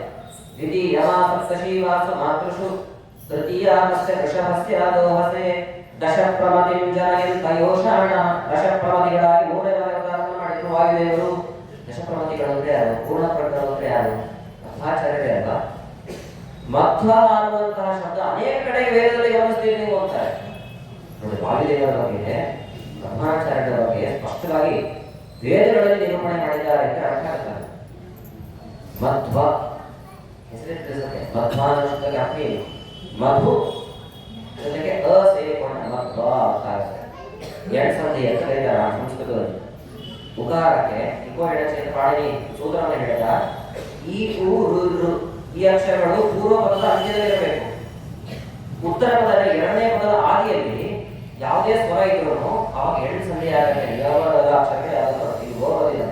ಮಧ್ವ ವಕಾರ ಮಧು ಪ್ಲಸ್ ಅ. ಮಧು ಅಂದ್ರೆ ಏನು? ನಮಗೆ ಗೊತ್ತಿರೋದು ಒಂದೇ, ಜಯಂತುಪಾಚಾರ್ಯ ಹೇಳ್ತೀವಿ ನಾವು. ಹೊಟ್ಟೆಗೆ ಯಾವ ಮಧು ಬೇಕು ನಮಗೆ? ಮಧು ಅನ್ನೋ ಶಬ್ದಕ್ಕೆ ಜ್ಞಾನ ಅಂತ ಅರ್ಥ ಮಾಡಿದ್ದಾರೆ. ಆ ಜ್ಞಾನವನ್ನ ಉಣಬಡಿಸಲಿಕ್ಕಾಗಿ ಅವತಾರವನ್ನ ಮಾಡಿದಂತಹ ರೂಪ ಇದೆ. ಅದಕ್ಕೆ ಇವರಿಗೆ ಮಧ್ವರು ಹೆಸರಾಯಿತು. ಆಮೇಲೆ ಅದಕ್ಕೆ ಮಧ್ವರು ಮೊದಲಿರೋದು ವಾಸುದೇವ ಅಂತ ಹೆಸರು. ವಾಸುದೇವ ಶಬ್ದದ ಅರ್ಥವು ಇನ್ನೇನೆ ಅಂತಾರೆ. ಅಸುದೇವ ಅಸುದೇವ ವಾಸುದೇವ ಅಂತ ಆಗಿದೆ. ಸವರ್ಣದೇವ ಸಂಧಿ ಇದಕ್ಕೂ ಕನ್ನಡದಲ್ಲೆಲ್ಲ ಕಡೆಗೂ ಸ್ಪಷ್ಟವಾಗಿ ತಿಳಿಯುತ್ತೆ. ವ ಅಂತಂದ್ರೆ ಜ್ಞಾನ ಅಂತ. ಆ ಜ್ಞಾನವನ್ನು ಉಪಯೋಗಿಸಿದಾಗ ವಾಸುದೇವ ಹೆಸರು ಸರಿಯಾಗಿ. ಇನ್ನೊಂದು ಅರ್ಥವನ್ನು ಕೂಡ ನಾಳೆ ಹೇಳ್ತಾರೆ. ಸುಂದರವಾಗಿದೆ ಅಂತಂದ್ರೆ ಇವನಿಗೆ ವಾಸುದೇವ ಅಂತ ಹೆಸರಿಟ್ಟಿರೋದು ಅನ್ವರ್ಥವಾಗಿದೆ ಅಂತ ದೇವತೆಗಳನ್ನು ಅನುಭವಿಸಿದ್ರು. ಮನೆ ದೇವರಲ್ಲೇ ಒಳ್ಳೆ ಹೆಸರಿಟ್ಟಿದ್ದೀರಿ, ಅದು ಬೇರೆ. ದೇವತೆಗಳ ಅನುಮೋದನೆ ಮಾಡಬೇಕಲ್ವಾ? ಇದರಿಗೆ ವಾಸುದೇವ ಅಂತ ಹೆಸರಿಟ್ಟಿರೋ ಅನ್ವರ್ಥ. ಯಾಕೆಂದ್ರೆ ವಾಸುದೇವನನ್ನ ಹೃದಯದಲ್ಲಿ ಯಾವಾಗ ಧಾರಣೆ ಮಾಡಿದ್ದ ಅದಕ್ಕೆ ವಾಸುದೇವನ ಹೆಸರು ಸರಿ ಇದೆ. ಯಾವುದನ್ನ ನಾವು ಧಾರಣೆ ಯಾವಾಗ ಮಾಡಿರ್ತೇವೋ ಅದೇ ಹೆಸರಿನಿಂದ ಕರೆಯೋದು ರೂಢಿ ಇದೆ ಲೋಕದಲ್ಲಿ. ಈ ಉದಾಹರಣೆಗೆ ತರಕಾರಿ ಮಾರಾಟ ಮಾಡ್ತಿರ್ತಾರೆ. ಪಲ್ಯ ಹಾಕೊಂಡು ನಡೀತಾ ಇರ್ತಾರೆ. ಮನೆಗೆಲ್ಲ ಹೋಗ್ತಿರ್ತಾರೆ. ಸೊಪ್ಪು ಪಲ್ಯ ಬೇಕೇನೋ ಪಲ್ಯ ಅಂತ ಕೇಳ್ತಾ ಹೋಗ್ತಾರೆ. ಅವ್ರ ಹೆಸರು ಗೊತ್ತಿರೋದಿಲ್ಲ ನಮಗೆ. ಏನಂತ ಕೇಳ್ತೇವೆ? ಪಲ್ಯ ಬಾಗಿಲಿ ಅಂತ ಕೇಳ್ತಾರೆ. ಅವ್ರ ಹೆಸರು ಪಲ್ಯ ಏನ? ಪಲ್ಯ ಅಲ್ಲ, ಆದ್ರೂ ಕೂಡ ಪಲ್ಯ ಬಾಗಿಲಿ ಅಂತ ಕೇಳ್ತೇವೋ ಇಲ್ವೋ? ಯಾಕೆ ಪಲ್ಯೆಯನ್ನ ಧಾರಣೆ ಮಾಡಿದ್ದಾಳೆ ಅದನ್ನ ಪಲ್ಯ. ಹಾಲು ಮಾರಾಟ ಮಾಡ್ತಿರ್ತಾನೆ ಅವ್ರ ವ್ಯಕ್ತಿ, ಹಾಲನ್ನ ಧಾರಣೆ ಮಾಡಿ ಹೋಗ್ತಿರ್ತಾನೆ. ಅವ್ರ ಹೆಸರು ಗೊತ್ತಿರಲಿಲ್ಲ. ಹಾಲು ಬಾಗಿಲಿ ಅಂತ ಕೇಳ್ತೇವೆ. ಅವ್ರ ಹೆಸರು ಹಾಲಾಗಿದೆ, ಧಾರಣೆ ಮಾಡಿರುವಂತಹ ಹೆಸರು ಕರಿತೀವೋ ಇಲ್ವೋ? ಹಾಗೆ ವಾಸುದೇವನನ್ನ ಸದಾಕಾಲದಲ್ಲಿ ಹೃದಯದಲ್ಲಿ ಧಾರಣೆ ಮಾಡಿದಂತಹ ಈ ಮಗು ಏನಿದೆ ಅಂದ್ರೆ ಮುಖ್ಯ ಪ್ರಾಣದೇವರಿದ್ದಾರೆ. ಅದಕ್ಕೆ ಇವರಿಗೆ ವಾಸುದೇವ ಅಂತ ಹೆಸರು ಬಂದಿರುವಂಥದ್ದು ಸರಿ ಇದೆ. ಎಲ್ಲ ಅರ್ಥದಲ್ಲೂ ಕೂಡ ಸಮಂಜಸವಾದದ್ದು ಅಂತ ತಿಳಿಬೇಕು. ಹೀಗೆ ಆಂತರಿಕವಾಗಿ ಜ್ಞಾನವನ್ನ ಕರುಣಿಸುವ ಮೂಲಕವೂ ಕೂಡ ನಮಗೆ ಅನುಗ್ರಹ ಮಾಡಿದ್ದಾರೆ. ಬಾಹ್ಯವಾಗಿ ಹೇಗೆ ಅನುಗ್ರಹ ಮಾಡಿದ್ದಾರೆ ಅಂತ ಗಮನಿಸ್ತಾ ಹೋದ್ವಿ. ಆಂತರಿಕವಾಗಿ ನಮಗೆ ಎಷ್ಟು ಅನುಗ್ರಹ ಮಾಡಿದ್ದಾರೆ ಅದನ್ನು ಗಮನಿಸಿ. ಇದು ಜ್ಞಾನವನ್ನು ಕೊಡುವ ಮೂಲಕ ಅನುಗ್ರಹ ಮಾಡಿರುವಂಥದ್ದು. ಇನ್ನು ನಮಗೆ ಗೊತ್ತಿಲ್ಲದೇ ಇರುವ ಹಾಗೆ ಪ್ರತಿನಿತ್ಯ ನಮ್ಮ ಶರೀರದ ಒಳಗೆ ಹಂಸನಾಮಕನಾದ ಪರಮಾತ್ಮನ ಜಪವನ್ನು ಮಾಡ್ತಾ ಇದ್ದಾರೆ ಮುಖ್ಯ ಪ್ರಾಣದೇವರು. ಗೊತ್ತಿಲ್ಲ ನಮಗೆ, ಪ್ರತಿನಿತ್ಯ ಮಾಡ್ತಿದ್ದಾರೆ ನೋಡಿ. ಉಸಿರಾಟ ಮಾಡ್ತಿದ್ದೀವಿ ನೋಡಿ. ನಾವು ಉಸಿರು ಬಿಡ್ತೇವೆ, ಹೇಳ್ಕೊಳ್ತೇವೆ, ಉಸಿರು ಬಿಡ್ತೇವೆ, ಹೇಳ್ಕೊಳ್ತೇವೆ. ಇದರ ಅಭಿಪ್ರಾಯ ಏನು? ಹರಿನಾಮಸ್ವರದಲ್ಲಿ ಹೇಳ್ತಾರೆ ದಾಸರು, ಹಂಸ ಸೋಹಂ, ಹಂಸ ಸೋಹಂ, ಹಂಸಸ್ತೋಹಂ ಸ್ವಾಹ ಅನ್ನುವಂಥದ್ದು ಹಂಸ ಬೀಜಾಕ್ಷರವನ್ನು ಅರ್ಥ ಕರೀತಾರೆ. ಪ್ರತಿನಿತ್ಯವಾಗಿ ಪ್ರತಿಯೊಬ್ಬರ ಶರೀರದಲ್ಲಿ ಪ್ರಾಣದೇವರು ಇದ್ದಾರಲ್ಲ, ಪ್ರಾಣವಾಯು ಉಸಿರಾಟ ಮಾಡ್ತಿದ್ದೀವಿ. ಪ್ರಾಣವಾಯು ಪ್ರತಿನಿತ್ಯ ಜಪ ಮಾಡ್ತಾ ಇದ್ದಾರೆ. ಮನುಷ್ಯರೆಲ್ಲ ಅನೇಕ ಜೀವರಾಶಿಗಳಲ್ಲೂ ಕೂಡ ಏನ್ ಮಾಡ್ತಾ ಇದ್ದಾರೆ ಅವರು ಹಿಂದೆ ಪ್ರಾಣ ಮಾಡ್ತಿದ್ದಾರೆ. ನಾವು ಹಾಗೆ ಚಿಂತನೆ ಮಾಡ್ತಾ ಇದ್ರೆ ನಮಗೆ ಅದರ ಫಲ ಬರುತ್ತೆ. ಉಸಿರಾಟ ಮಾಡ್ತಿರ್ತೀವಿ, ಹಂಸ ಸೋಮ, ಹಂಸ ಸೋಮ, ಹಂಸ ಸೋಮ, ಈ ತರ ವಿಚಾರ ಮಾಡ್ತಾ ಉಸಿರಾಟ ಮಾಡ್ತಿದ್ರೆ ನಮಗೂ ವಿಶೇಷವಾದ ಮಾಡ್ತೀವಿ. ಪ್ರತಿನಿತ್ಯ ಉಸಿರಾಟ ಇದ್ದಾಗ ಅಷ್ಟೇ ಬಿಟ್ರೆ ಅದರ ಎಚ್ಚರವೇ ಇಲ್ಲ. ಎಷ್ಟು ಬಾರಿ ಮಾಡ್ತಾರೆ ನಾವು ಅಂತಂದ್ರೆ 21,600 ಬಾರಿ ಹಂಸನಾಮಕನಾದ ಪರಮಾತ್ಮನನ್ನ ಜಪಿಸ್ತಾ ಇದ್ದಾರೆ ಪ್ರತಿಯೊಬ್ಬರ ಶರೀರದಲ್ಲಿ. 21,500 ಹೇಳ್ತಾರೆ ಶಾಸ್ತ್ರದಲ್ಲಿ. 500 ಅಂದರೆ 5 ಮತ್ತೆ ಒಂದು ಸೇರಿಸ್ಬೇಕು, 6 ಆಗುತ್ತಲ್ಲ. 21,600 ಬಾರಿ ಜಪ ಮಾಡ್ತಿದ್ದಾರೆ ಪ್ರತಿಯೊಬ್ಬರ ಶರೀರದಲ್ಲಿ. ಅದನ್ನು ನಮಗೆ ಅಂಕದಾಂಸಾರದಲ್ಲೂ ಕೂಡ ಶಾಸ್ತ್ರ ಹೇಳ್ತಾರೆ. 6, 3, 2, 1,000, 32 ಶತಶ್ವಾಸ ಜಪಗಳ 3 ವಿಧ ಜೀವರೊಳಗ ಕಲ್ಪ ಪರ್ಯಂತ ತಾ ರಚಿಸಿ ಸಾತ್ವರಿಗೆ ಸುಖ ಸಂಸಾರ ಮಿಶ್ರರಿಗೆ ಅಧಮ ಜನರಿಗೆ ಅಪಾರ ದುಃಖಗಳಿಗೆ ಗುರು ಪವಮಾನ ಸದಾ ಜನ್ಮ. ಗುರು ಪವಮಾನ ನಮ್ಮೆಲ್ಲ ಸಲ್ಲಬೇಕು. ಎಂಥವರು ಪ್ರತಿಯೊಬ್ಬರ ಶರೀರದಲ್ಲೂ ಕೂಡ, ರಾಕ್ಷಸರ ಶರೀರದಲ್ಲೂ ಕೂಡ ಪ್ರತಿಯೊಬ್ಬರ ಶರೀರ ಅಂದ್ರೆ ಉತ್ತಮ ಭಕ್ತರು, ಅಧಮರು, ಅಧಮಾಧಮರು, ಮಧ್ಯಮರು, ಅಧಮರು. ಪ್ರತಿಯೊಬ್ಬರ ಶರೀರದಲ್ಲಿದ್ದು ಇದೇ ಕೆಲಸವನ್ನು ಮಾಡ್ತಿದ್ದಾರೆ, ಇದೇ ಜಪವನ್ನು ಮಾಡ್ತಿದ್ದಾರೆ. ಸಾತ್ವಿಕರಿಗೆ ಸುಖ ಕೊಡ್ತಾರೆ, ಮಿಶ್ರರಿಗೆ ಸಂಸಾರ ಮತ್ತೆ ಮತ್ತೆ ವಿಡಂಬನೆ ಮಾಡ್ತಾರೆ, ಅಧಮ ಜನರಿಗೆ ಅಪಾರ ದುಃಖಗಳನ್ನು ಕೊಡ್ತಾರೆ. ಎಷ್ಟು ಜನ ಜಪ ಮಾಡ್ತಿದ್ದಾರೆ ನೋಡಿ. ದಾಸರ ಬಾಲಿಗಳು ಸ್ವಲ್ಪ ಅರ್ಥ ನಮಗೆ 6, 3, 2, 1,000 ಅಂತ ಏನು ಅರ್ಥ ಆಗುತ್ತೆ? 6, 3 ಗುಣಿಸ್ಬೇಕು ಅಂತ. 6, 3 18, 6, 3 ಆಮೇಲೆ 2, 1,000 18 ಪ್ಲಸ್ 2 ಪ್ಲಸ್ ಮಾಡೋದು, ಗುಣಿಸೋದಲ್ಲ, ಕೂಡಿಸ್ಬೇಕು. 6, 3 18 ಆಯ್ತು. 6, 3 ಆಮೇಲೆ 2 ಅನ್ನೋ ಸಂಖ್ಯೆ ಇದೆ, ಆಮೇಲೆ 1 ಅನ್ನೋ ಸಂಖ್ಯೆ ಇದೆ. 6, 3, 2, 1,000 ಅಲ್ಲ, 2, 1 ಅದನ್ನ ಕೂಡಿಸ್ತೀವಿ ಮೊದಲು. 6, 3 18 ಮೊದಲು 2 ಸಂಖ್ಯೆಯನ್ನ ಕೂಡಿಸ್ಬೇಕು, ಆಮೇಲೆ 2 ಸಂಖ್ಯೆಯನ್ನ ಕೂಡಿಸ್ಬೇಕು. 3, 1 2, 1 6, 3 2, 1 ಅಥವಾ 2 ಮತ್ತೆ 1 ಸೇರಿದ್ರೆ 3 ಅನ್ನೋ ಸಂಖ್ಯೆ ಸಿಗುತ್ತೆ. 6, 3 18 ಆಮೇಲೆ 3 ಇದೆ, ಅದನ್ನ ಮತ್ತೆ ಕೂಡಿಸ್ಬೇಕು. 18 ಪ್ಲಸ್ 3 ಎಷ್ಟಾಯ್ತು? 21 ಅನ್ನೋ ಸಂಖ್ಯೆ ಸಿಗುತ್ತೆ. 6, 3, 2, 1,000 21,000 ಆಯ್ತು. 3, 2 ಶತಶ್ವಾಸ ಜಪಗಳ 3, 2 ಇದೆ, ಮತ್ತೆ ಇಲ್ಲಿ ಗುಣಿಸ್ಬೇಕು. 3, 2 6 ಅಂದ್ರೆ ಎಷ್ಟಾಯ್ತು? 21,600 ಬಾರಿ ಹಂಸನಾಮಕರ ಪರಮಾತ್ಮನ ಚಿಂತನೆ ಮಾಡ್ತಾ ಜಪಿಸ್ತಾ ಇದ್ದಾರೆ ಪ್ರತಿಯೊಬ್ಬ ಶರೀರದಲ್ಲಿ. ಎಷ್ಟು ಅನುಗ್ರಹ ಮಾಡ್ತಿದ್ದಾರೆ, ಇಲ್ಲೇ ಜಪ ಮಾಡ್ತಿದ್ದಾರೆ, ಹೇಳಿಸೋದಿಲ್ಲ ನಾವಷ್ಟೇ, ನಾವೆಷ್ಟು ಅನುಗ್ರಹ. ಈಗ ಆಂತರಿಕವಾಗಿ ಎಷ್ಟು ಅನುಗ್ರಹವನ್ನು ಮಾಡಿದ್ದಾರೆ ನಮ್ಮ ಪೂರ್ಣ ಪ್ರಜ್ಞಾಚಾರ್ಯರು, ನಮ್ಮ ಮಧ್ವಾಚಾರ್ಯರು. ಅದನ್ನೆಲ್ಲ ಸ್ಮರಣೆ ಮಾಡಿಕೊಂಡಾಗ ಆಚಾರ್ಯರ ಹಿರಿಮೆ ಏನು ಅನ್ನೋದು ನಮಗೆ ಸ್ಪಷ್ಟವಾಗುತ್ತೆ. ಹೀಗೆ ಮಧ್ವಾಚಾರ್ಯರ ಅನೇಕ ಮಹಿಮೆಗಳನ್ನ ನಾರಾಯಣ ಪಂಡಿತಾಚಾರ್ಯರು ಸ್ಪಷ್ಟವಾಗಿ ತಿಳಿಸಿಕೊಡ್ತಾರೆ. ಮಧ್ವಾಚಾರ್ಯರ ಜೀವನ ಚರಿತ್ರೆಯನ್ನು ಆಧಾರವಾಗಿಟ್ಟುಕೊಂಡು ನಾವೇನಾದ್ರು ಗಮನಿಸಬೇಕು ಅಂದ್ರೆ ಮಧ್ವ ವಿಜಯವನ್ನ ಹೊರತಾಗಿ ಏನು ಹೇಳಿಕ್ಕೆ ಆಗೋದಿಲ್ಲ. ಮತ್ತೆ ಮಧ್ವ ವಿಜಯಕ್ಕೆ ಇರುವಂತಹ ತೂಕ ಹೆಚ್ಚು ಶಕ್ತಿ ಇದೆ. ಯಾಕೆ ಅಂತಂದ್ರೆ ನಾರಾಯಣ ಪಂಡಿತಾಚಾರ್ಯರು ಏನು ಮಧ್ವಾಚಾರ್ಯರ ಬಗ್ಗೆ ವರ್ಣನೆ ಮಾಡಿದ್ದಾರೆ ಮಧ್ವ ವಿಜಯದಲ್ಲಿ, ಇನ್ನೊಬ್ಬರು ಹೇಳಿದ್ದನ್ನ ಕೇಳಿ ಬರದಲ್ಲ, ಪ್ರತ್ಯಕ್ಷವಾಗಿ ಗಮನಿಸಿ ಬರಬೇಕು. ಪ್ರತ್ಯಕ್ಷವಾಗಿ ಕಂಡದ್ದನ್ನ ಹೇಳುವಾಗ ಏನು ಅರ್ಥ ಮಾಡಿಕೊಳ್ತೇವಲ್ವ, ಅದಕ್ಕೆ ತೂಕ ಜಾಸ್ತಿ, ಬಲ ಜಾಸ್ತಿ ಇದೆ. ನಾರಾಯಣ ಪಂಡಿತಾಚಾರ್ಯರು ಮಧ್ವಾಚಾರ್ಯರು ಸ್ಪಷ್ಟವಾಗಿ ಪ್ರತ್ಯಕ್ಷವಾಗಿ ಅವರ ಮಹಿಮೆಗಳನ್ನು ಕಂಡಿದ್ದಾರೆ, ಕೇಳಿದ್ದಾರೆ, ಅದನ್ನೆಲ್ಲ ದಾಖಲೆ ಮಾಡ್ತಾರೆ.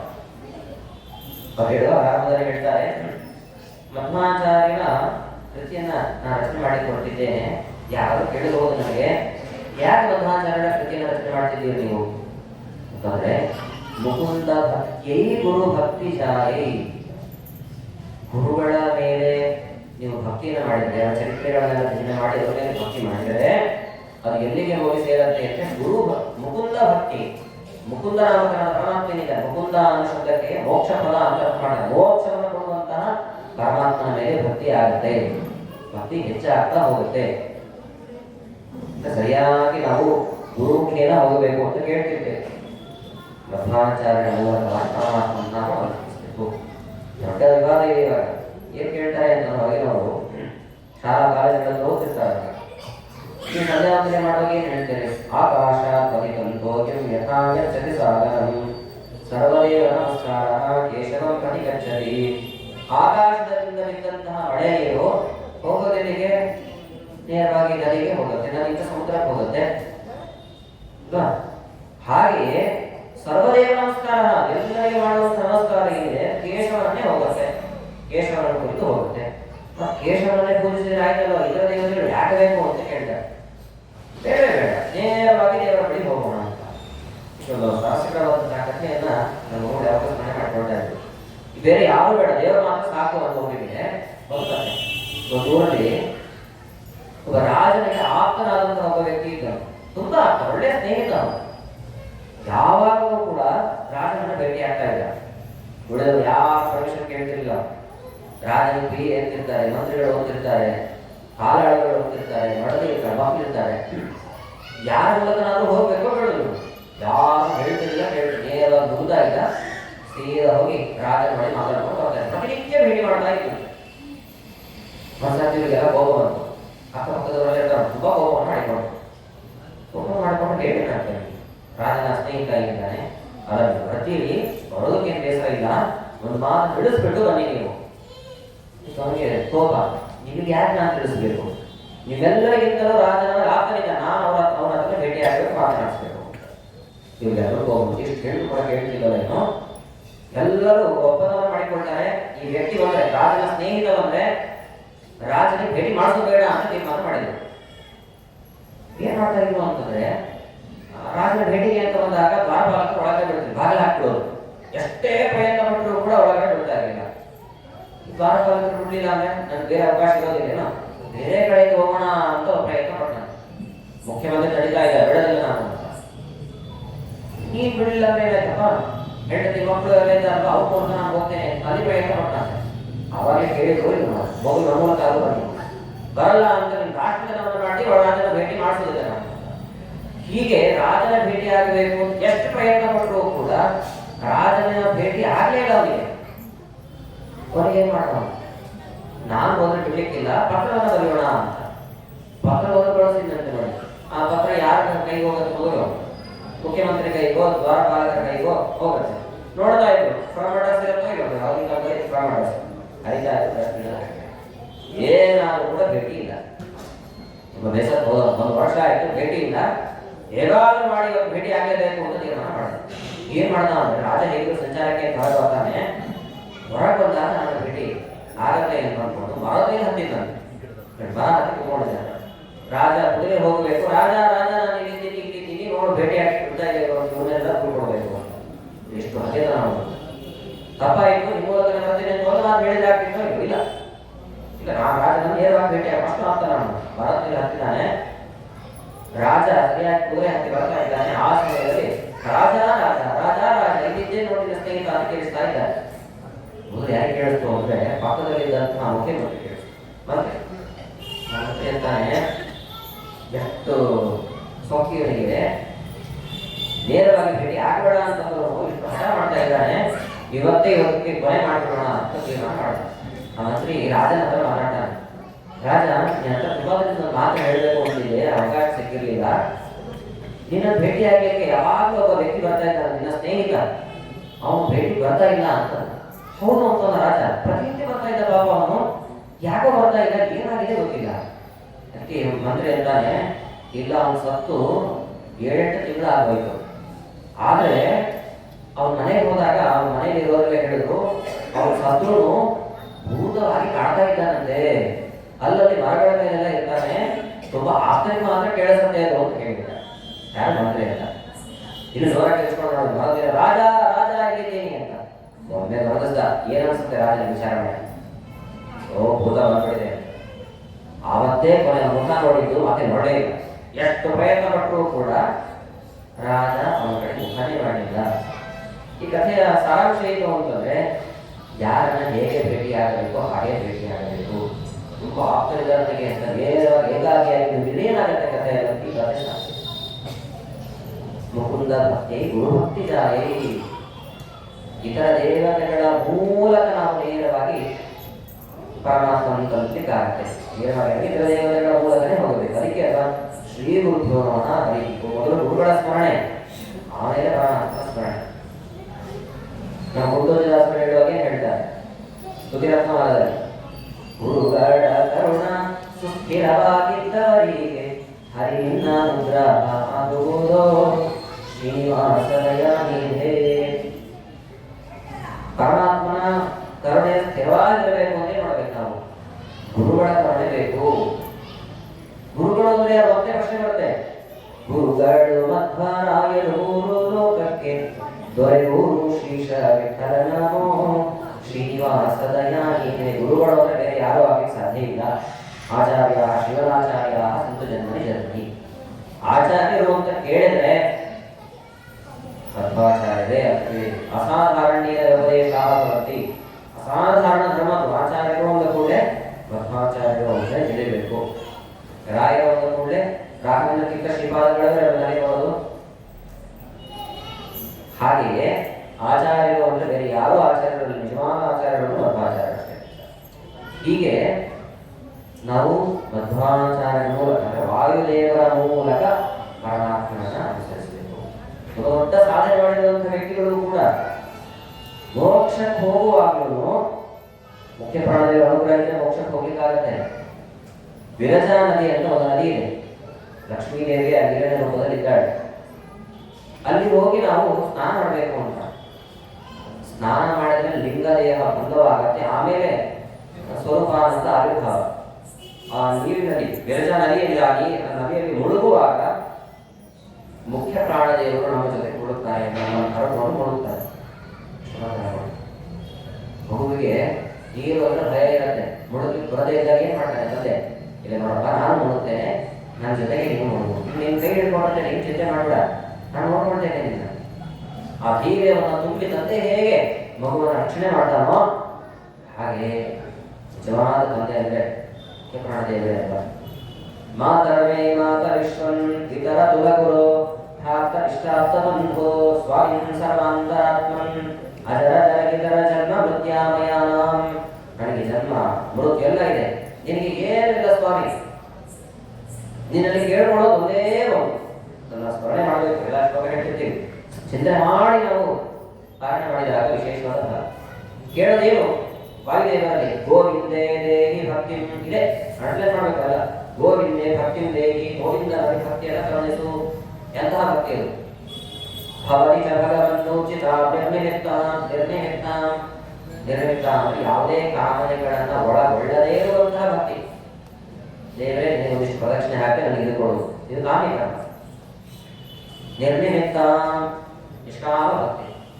ನಿರ್ವ್ಯಾಜಾಂ ನಿಶ್ಚರಾಂ ಸದ್ಗುಣಗಣಪತಿ ಶಾಶ್ವತಿ ವಾಸುದೇವ. ಅಚಲವಾದಂತಹ ಭಕ್ತಿ, ಸ್ಥಿರವಾದಂತಹ ಭಕ್ತಿ. ಆಶುದೇವ, ಆಶುವಾದ ಶಬ್ದವನ್ನು ಮತ್ತೆ ಅಧ್ಯಯನ ಮಾಡಬೇಕು. ಬೇಗ ಕೊಡೋ ಸ್ವಾಮಿ ಅಂತ ಕೇಳ್ಕೊಳ್ಬೇಕು. ಯಾಕಂದ್ರೆ ಬೇಗ ಕೊಡೋ ಶಕ್ತಿ ಇರೋದು ಯಾರಿಗೆ? ಮುಖ್ಯ ಪ್ರಾಣದೇವರಿಗೆ ಮಾತ್ರ, ಈಗ ಯಾರಿಗೂ ಇಲ್ಲ. ಎಷ್ಟು ಶಕ್ತಿ ಇದೆ ಅಂತಂದ್ರೆ ಮೋಕ್ಷವನ್ನು ಕೊಡುವಂತಹ ಒಂದು ಅಧಿಕಾರವನ್ನು ಕೊಟ್ಟಿದ್ದಾರೆ. ಯಾರು? ಪರಮಾತ್ಮನೇ. ಪವರ್ ಆಫ್ ಅಟಾರ್ನಿ ಅಂತ ಕರೀತಾರೆ ನೋಡಿ. ಹಾಗೆ ದೊಡ್ಡ ಶಕ್ತಿಯನ್ನ ಪರಮಾತ್ಮ ಕೊಟ್ಬಿಟ್ಟಿದ್ದಾನೆ ವಾಯುದೇವರು. ವಾಯುಷ್ಠ ತದನುಜ್ಞೆ ವಿಷ್ಣುವರಿಗೆ ದಾತಾ ಮೋಕ್ಷಸ್ಯ. ಮೋಕ್ಷವನ್ನು ಕೊಡೋದು ಏಕಾಕಿ ಯಾಕೆ ಪರಮಾತ್ಮ ಮಾತ್ರ. ಆದರೆ ವಾಯುದೇವರು ಕೊಡ್ತಾರೆ. ವಾಯುಷ್ಠ ತದನುಜ್ಞೆ ವಿಷ್ಣುವರಿಗೆ ದಾತಾ ಮೋಕ್ಷಸ್ಯ ವಾಯುಷ್ಠ ತದನುಜ್ಞೆ. ವಾಯುದೇವರು ಕೊಡ್ತಾರೆ. ಹೇಗೆ ಕೊಡ್ತಾರೆ? ತದನುಜ್ಞಯ. ತದನುಜ್ಞಯ ಅಂದರೆ ಪರಮಾತ್ಮ ಆಜ್ಞೆಯಿಂದ ಅವರು ಕೂಡ ಕೊಡ್ತಾರೆ. ಅತ್ಯಂತ ವಿಶಿಷ್ಟವಾಗಿರ್ತಕ್ಕಂತಹ ಅನುಗ್ರಹವನ್ನ ಬಾಹ್ಯವಾಗಿ ಆಂತರಿಕವಾಗಿ ನಿರಂತರವಾಗಿ ಮಾಡ್ತಾ ಇದ್ದಾರೆ ನಮ್ಮ ಮುಖ್ಯ ಪ್ರಾಣದೇವರು. ಮುಖ್ಯ ಪ್ರಾಣದೇವರ ಮಹಿಮೆಯನ್ನು ಕೊಂಡಾಡುವಾಗ ನಾವೆಲ್ಲರೂ ಕೂಡ ಹೇಳುವಂತಹ ಒಂದು ಶ್ಲೋಕ. ಏನು ಶ್ಲೋಕ ಹೇಳ್ತೇವೆ ಅಂತಂದರೆ, ವಾಯುದೇವರ ಇರುವಷ್ಟು ಜ್ಞಾನ, ಭಕ್ತಿ, ಅನೇಕ ಗುಣಗಳು ಯಾರಿಗೂ ಇರಲಿಕ್ಕೆ ಸಾಧ್ಯ ಇಲ್ಲ ಅಂತ. ಯಾರಿಗೂ ಸಾಧ್ಯ ಇಲ್ಲ. ಆಗಿನ ಕಾಲದಲ್ಲಿ, ಹನುಮಂತನ ಕಾಲದಲ್ಲಿ ಅಂತೂ ಲೋಕದಲ್ಲಿ ಪ್ರಸಿದ್ಧವಾದಂತಹ ಗುಣಗಳು ಯಾರಿಗಿದೆ ಅಂತ ಕೇಳಿದ್ರೆ ಎಲ್ಲರೂ ದೃಷ್ಟಾಂತವಾಗಿ ಕೊಡ್ತಾ ಇದ್ದದ್ದೇ ಹನುಮಂತನನ್ನು. ಎಲ್ಲ ಗುಣಗಳು ಇವರಲ್ಲಿದೆ ಅಂತ. ಅಂತಹ ಎಲ್ಲ ಗುಣಗಳನ್ನ ನಾವು 3 ಅವತಾರಗಳಲ್ಲೂ ಕೂಡ ಕಾಣ್ತೇವೆ. ಸಾಮಾನ್ಯ ನಾವು ಗಮನಿಸೋದಿಲ್ಲ. ಆರಂಭದಲ್ಲಿ ಕೇಳಿದಾಗ ಹನುಮಂತ ಅಂದ ಕೂಡ ಬಲದಲ್ಲಿ ಅಧಿಕರಾಗಿದ್ದಾರೆ, ಇಷ್ಟೇ ತಲೆ ಕೊಡೋದು, ಇಷ್ಟು ಕರುಣೆ ತೋರಿದ್ದಾರೆ, ಎಷ್ಟು ಜ್ಞಾನವನ್ನು ಪ್ರಚಾರ ಮಾಡಿದ್ದಾರೆ ಆಗಿನ ಕಾಲದಲ್ಲಿ. ಅನೇಕ ಅಂಶಗಳನ್ನು ನಾವು ಗಮನಿಸ್ತಾ ಹೋದಾಗ ಹನುಮಂತನಿಂದ ಬರುವಂತಹ ಕಾರಣದ ಬಗ್ಗೆ ಸರಿಯಾಗಿ ತಿಳಿಯುತ್ತೆ. ಭೀಮನ ಬಗ್ಗೆಯೂ ಹಾಗೇನೆ. ಭೀಮಸೇನ ದೇವರು ಕಂಡುಕೊಂಡಂತಹ ಶ್ರುತಿಗಳಿದೆ. ಇವಾಗ ಪ್ರಸಿದ್ಧವಾಗಿರ್ತಕ್ಕಂತಹ ಶ್ರುತಿಗಳು ಮಧ್ಯ ಸೂಕ್ತ ಇದೆ ನೋಡಿ, ಸಾಕ್ಷಾತ್ ಭೀಮಸೇನ ದೇವರೇ ಋಷಿಗಳು. ಋಷಭ ಸೂಕ್ತ ಅಂತ ಇದೆ, ಅದನ್ನು ಭೀಮಸೇನ ದೇವರೇ ಕಂಡುಕೊಂಡದ್ದು. ವೇದ ಯಾರು ಏನು ಹೇಳಿಬಿಟ್ರೆ ವೇದಗಳಾಗಲಿಕ್ಕೆ ಸಾಧ್ಯ ಇಲ್ಲ. ವೇದ ಆಗಬೇಕು ಅಂತಂದ್ರೆ ಇಷ್ಟು ಲಕ್ಷಣಗಳನ್ನು ಹೇಳ್ತಾರೆ. ವಿಂಶ ಲಕ್ಷಣದೋ ತಪಸ್ವಿ ವೇದ ವೇದ ವೇದ ಇತ್ಯೇವ ಎಂಪೇಷೇತ್ ಸವೇದೋ ಜ್ಞಾನ ದರ್ಶನ. ಇದು ವೇದ ಅಂದ್ರೆ ಏನು ಅಂತ ತಿಳಿಸ್ಕೊಡ್ಲಿಕ್ಕೆ ಹೊರಟಾಗಿ ಹೇಳುವಂತಹ ಮಾತು. ವಿಂಶ ಲಕ್ಷಣವೂ 20 ಲಕ್ಷಣಕ್ಕಿಂತ ಕಡಿಮೆ ಆಗಿರಬಾರ್ದು, ಅಷ್ಟು ಲಕ್ಷಣ ಇರಬೇಕು ಅಂತ ಮನುಷ್ಯರಲ್ಲಿ ಇರಲಿಕ್ಕೆ ಸಾಧ್ಯವೇ ಇಲ್ಲ. ಮಧ್ವಾಚಾರ್ಯಗಳ 32 ಲಕ್ಷಣಗಳು ಇದೆ. ಪೂರ್ಣಪೂರ್ಣಾಚಾರ್ಯರು, ಭೀಮಸೇನ ದೇವರು, ವಾಯು, ಹನುಮಂತ ದೇವರು ಎಲ್ಲ ಅವತಾರಗಳು ಕೂಡ 32 ಲಕ್ಷಣಗಳು ಕೂಡ ಇದೆ. 20 ಲಕ್ಷಣಕ್ಕಿಂತ ಜಾಸ್ತಿ ಇದೆ. ಪುಸ್ತಕ ಓದ್ಬಿಟ್ಟು ವೇದ ಅಂತ ಅರ್ಥ ಮಾಡ್ಕೊಳ್ಳೋದಲ್ಲ, ಪ್ರತ್ಯಕ್ಷವಾಗಿ ತಿಳಿಬೇಕು. ಹೀಗೆ ಇರುವಂತದ್ದು ವೇದ ಅಂತ. ವಿಶ್ವಾಮಿತ್ರ ಋಷಿಗಳನ್ನ ಕೇಳ್ತೇವೆ ನೋಡಿ, ಗಾಯತ್ರಿ ಮಂತ್ರ ದೃಷ್ಟಾರ್ಥ. ಗಾಯತ್ರಿ ಮಂತ್ರ ಏನಿತ್ತು ಅದ್ರಲ್ಲಿ ಗಾಯತ್ರಿ ಮಂತ್ರದ 2 ಮಂತ್ರ ಇದೆ. ವಿಶ್ವಾಮಿತ್ರ ಗಾಯತ್ರಿ, ಬ್ರಹ್ಮ ಗಾಯತ್ರಿ ಅಂತ. ಬ್ರಹ್ಮ ಗಾಯತ್ರಿ ಮೊದಲು ಇದ್ದದ್ದು. ತತ್ಸವಿತು ಅಂತ ಏನು ಪ್ರಾರಂಭ ಮಾಡ್ತೇವೆ, ಅಲ್ಲಿಂದ ಇರುವಂತದೆಲ್ಲ ಬ್ರಹ್ಮ ಗಾಯತ್ರಿ. ಅದಕ್ಕೆ ವ್ಯಾಹೃತಿಯನ್ನು ಸೇರಿಸಿದಾಗ ಭೂ ಭುವ ಸ್ವ, ವ್ಯಾಹೃತಿಯನ್ನು ಸೇರಿಸಿದಾಗ ವಿಶ್ವಾಮಿತ್ರ ಗಾಯತ್ರಿ ಅಷ್ಟೇ. ಅದನ್ನು ಕಂಡುಕೊಂಡದ್ದು ವಿಶ್ವಾಮಿತ್ರ ಋಷಿಗಳು. ಅದಕ್ಕೆ ವಿಶ್ವಾಮಿತ್ರ ಋಷಿ ಅಂತ ಹೇಳ್ತೇವೆ ನಾವು ಜಪಾದಿಗಳನ್ನು ಮಾಡುವಾಗ. ಹೀಗೆ ಯುದ್ಧ ಮಾಡುವಂತಹ ಸಮಯದಲ್ಲಿ ದುಶ್ಯಾಸನ, ದುರ್ಯೋಧನ ಇಬ್ಬರನ್ನು ಸಂಹಾರ ಮಾಡುವಂತಹ ಸಮಯದಲ್ಲಿ ಕಂಡುಕೊಂಡಂತಹ ಮಂತ್ರಗಳೆಲ್ಲವೂ ಕೂಡ. ದುಶ್ಯಾಸನವನ್ನು ಸಂಹಾರ ಮಾಡುವಾಗ ಕಂಡುಕೊಂಡದ್ದೇನೆ ವೃಷಭ ಸೂಕ್ತ ವ್ಯವಹಾರ ಮಾಡುತ್ತಿದ್ದೇವೆ. ದುರ್ಯೋಧನವನ್ನು ಸಂಹಾರ ಮಾಡುವಾಗ ಕಂಡುಕೊಂಡಂತಹ ವೇದ ಏನಿದೆ ಅದನ್ನ ಮನು ಸೂಕ್ತ ಅಂತ ಕರೀತಾ ಇದ್ದೇವೆ. ಎಷ್ಟು ಪರಿಸ್ಥಿತಿ, ಅಂಥ ಪರಿಸ್ಥಿತಿ ಅಂತ ಅರ್ಥ ಮಾಡ್ಕೊಳ್ಬೇಕು. ಅಂತಹ ಸಮಯದಲ್ಲೂ ಕೂಡ ಜ್ಞಾನವನ್ನು ಪ್ರಚಾರ ಮಾಡಿದ್ದಾರೆ ಅದರ ಬಗ್ಗೆ. ಹೀಗೆ ಹನುಮಂತನಾಗಿಯೂ ತತ್ವವನ್ನು ಪ್ರಚಾರ ಮಾಡಿದ್ದಾರೆ, ಭೀಮನಾಗಿಯೂ ಪ್ರಚಾರವನ್ನು ಮಾಡಿದ್ದಾರೆ. ಮಧ್ವಾಚಾರ್ಯರಂತೂ ಅದೇ ವಿಷಯದಲ್ಲಿ ಅವತಾರ ಮಾಡಿದ್ದಾರೆ, ಸನ್ಯಾಸಿಗಳಾಗಿ ಅವತಾರವನ್ನು ಮಾಡಿ ಪ್ರಚಾರ ಮಾಡಿದ್ದಾರೆ. ಎಷ್ಟು ಅಂಶಗಳನ್ನು ನಾವು ಗಮನಿಸಿದ್ದೇವೆ. ಅವರು ಒಂದು ನಾದವನ್ನು ಹೊರಡಿಸಿದ್ರು ದಾಸಪಂಥದಲ್ಲಿ ನೋಡಿ. ಅಂದಿನ ನಾದವು ಇಂದು ನುಡಿಯುತ್ತಿರೆ, ಮಂದಿಗಳೆಲ್ಲರೂ ಕೇಳುವರು. ಜೋರಾಗಿ ಬೇರೆ ನಗಾರಿಗಳೆಲ್ಲ ಬಾರಿಸಿದ್ದಾರೆ. 2 ಗಂಟೆಗೆ ಒಬ್ಬರು ಬಾರಿಸಿದ್ರು, ಮತ್ತೆ ಕೇಳಿಸೋದಿಲ್ಲ, ಒಂದು ಕ್ಷಣ ಕೇಳಿಸ್ತಾ ಹೋಗುದು ಅಷ್ಟೇ. ಆದ್ರೆ ಆವತ್ತು ಬಾರಿಸಿರೋದು ಹನುಮಂತನಾಗಿದ್ದಾಗ, ಭೀಮನಾಗಿದ್ದಾಗ, ಮಧ್ವನಾಗಿದ್ದಾಗ ಏನು ಬಾರಿಸಿದ್ದಾರೆ ಗಂಟೆ, ಹೇಗೆ ನಗಾರಿಗಳು ಇವತ್ತು ಕೂಡ ಕೇಳುತ್ತಾ ಇದೆ. ಅದು ಎಂತ ಗಂಟೆ ಬಾರಿಸಿದ್ದಾರೆ, ವಿಷ್ಣು ಸರ್ವೋತ್ತಮ ಅಂತ ಅಂಶಗಳನ್ನೆಲ್ಲ ತಿಳಿಸಿಕೊಟ್ಟಿದ್ದಾರೆ. ಇವತ್ತು ಕೂಡ ಕೇಳ್ತಾ ಇದ್ದೇವೆ ಅಂತಂದ್ರೆ ಅದು ಎಂಥ ಅಂಶಗಳು ಅಂತ ನಾವು ತಿಳಿದಿದ್ದೀವಿ. ಹೀಗೆ ಕೃಷ್ಣಾಚಾರ್ಯರ ಅಥವಾ ಮುಖ್ಯ ಪ್ರಾಣದೇವರ ಅನೇಕ ಅವತಾರಗಳಲ್ಲಿ ಮಾಡಿದಂತಹ ಕಾರ್ಯಗಳನ್ನ ಗಮನಿಸಿದ್ದೇ ಆಗಲಿ ವಿಶಿಷ್ಟವಾಗಿರ್ತಕ್ಕಂತಹ ಅನುಗ್ರಹವನ್ನು ಎಲ್ಲರಿಗೆ ನಾವು ಗಮನಿಸಬಹುದು. ಆಗಿರೋದ್ರಿಂದ ಇವತ್ತಿನ ಉಪನ್ಯಾಸವನ್ನು ನಾವಿಗೆ ಮುಗಿಸೋಣ. ನಾಳೆ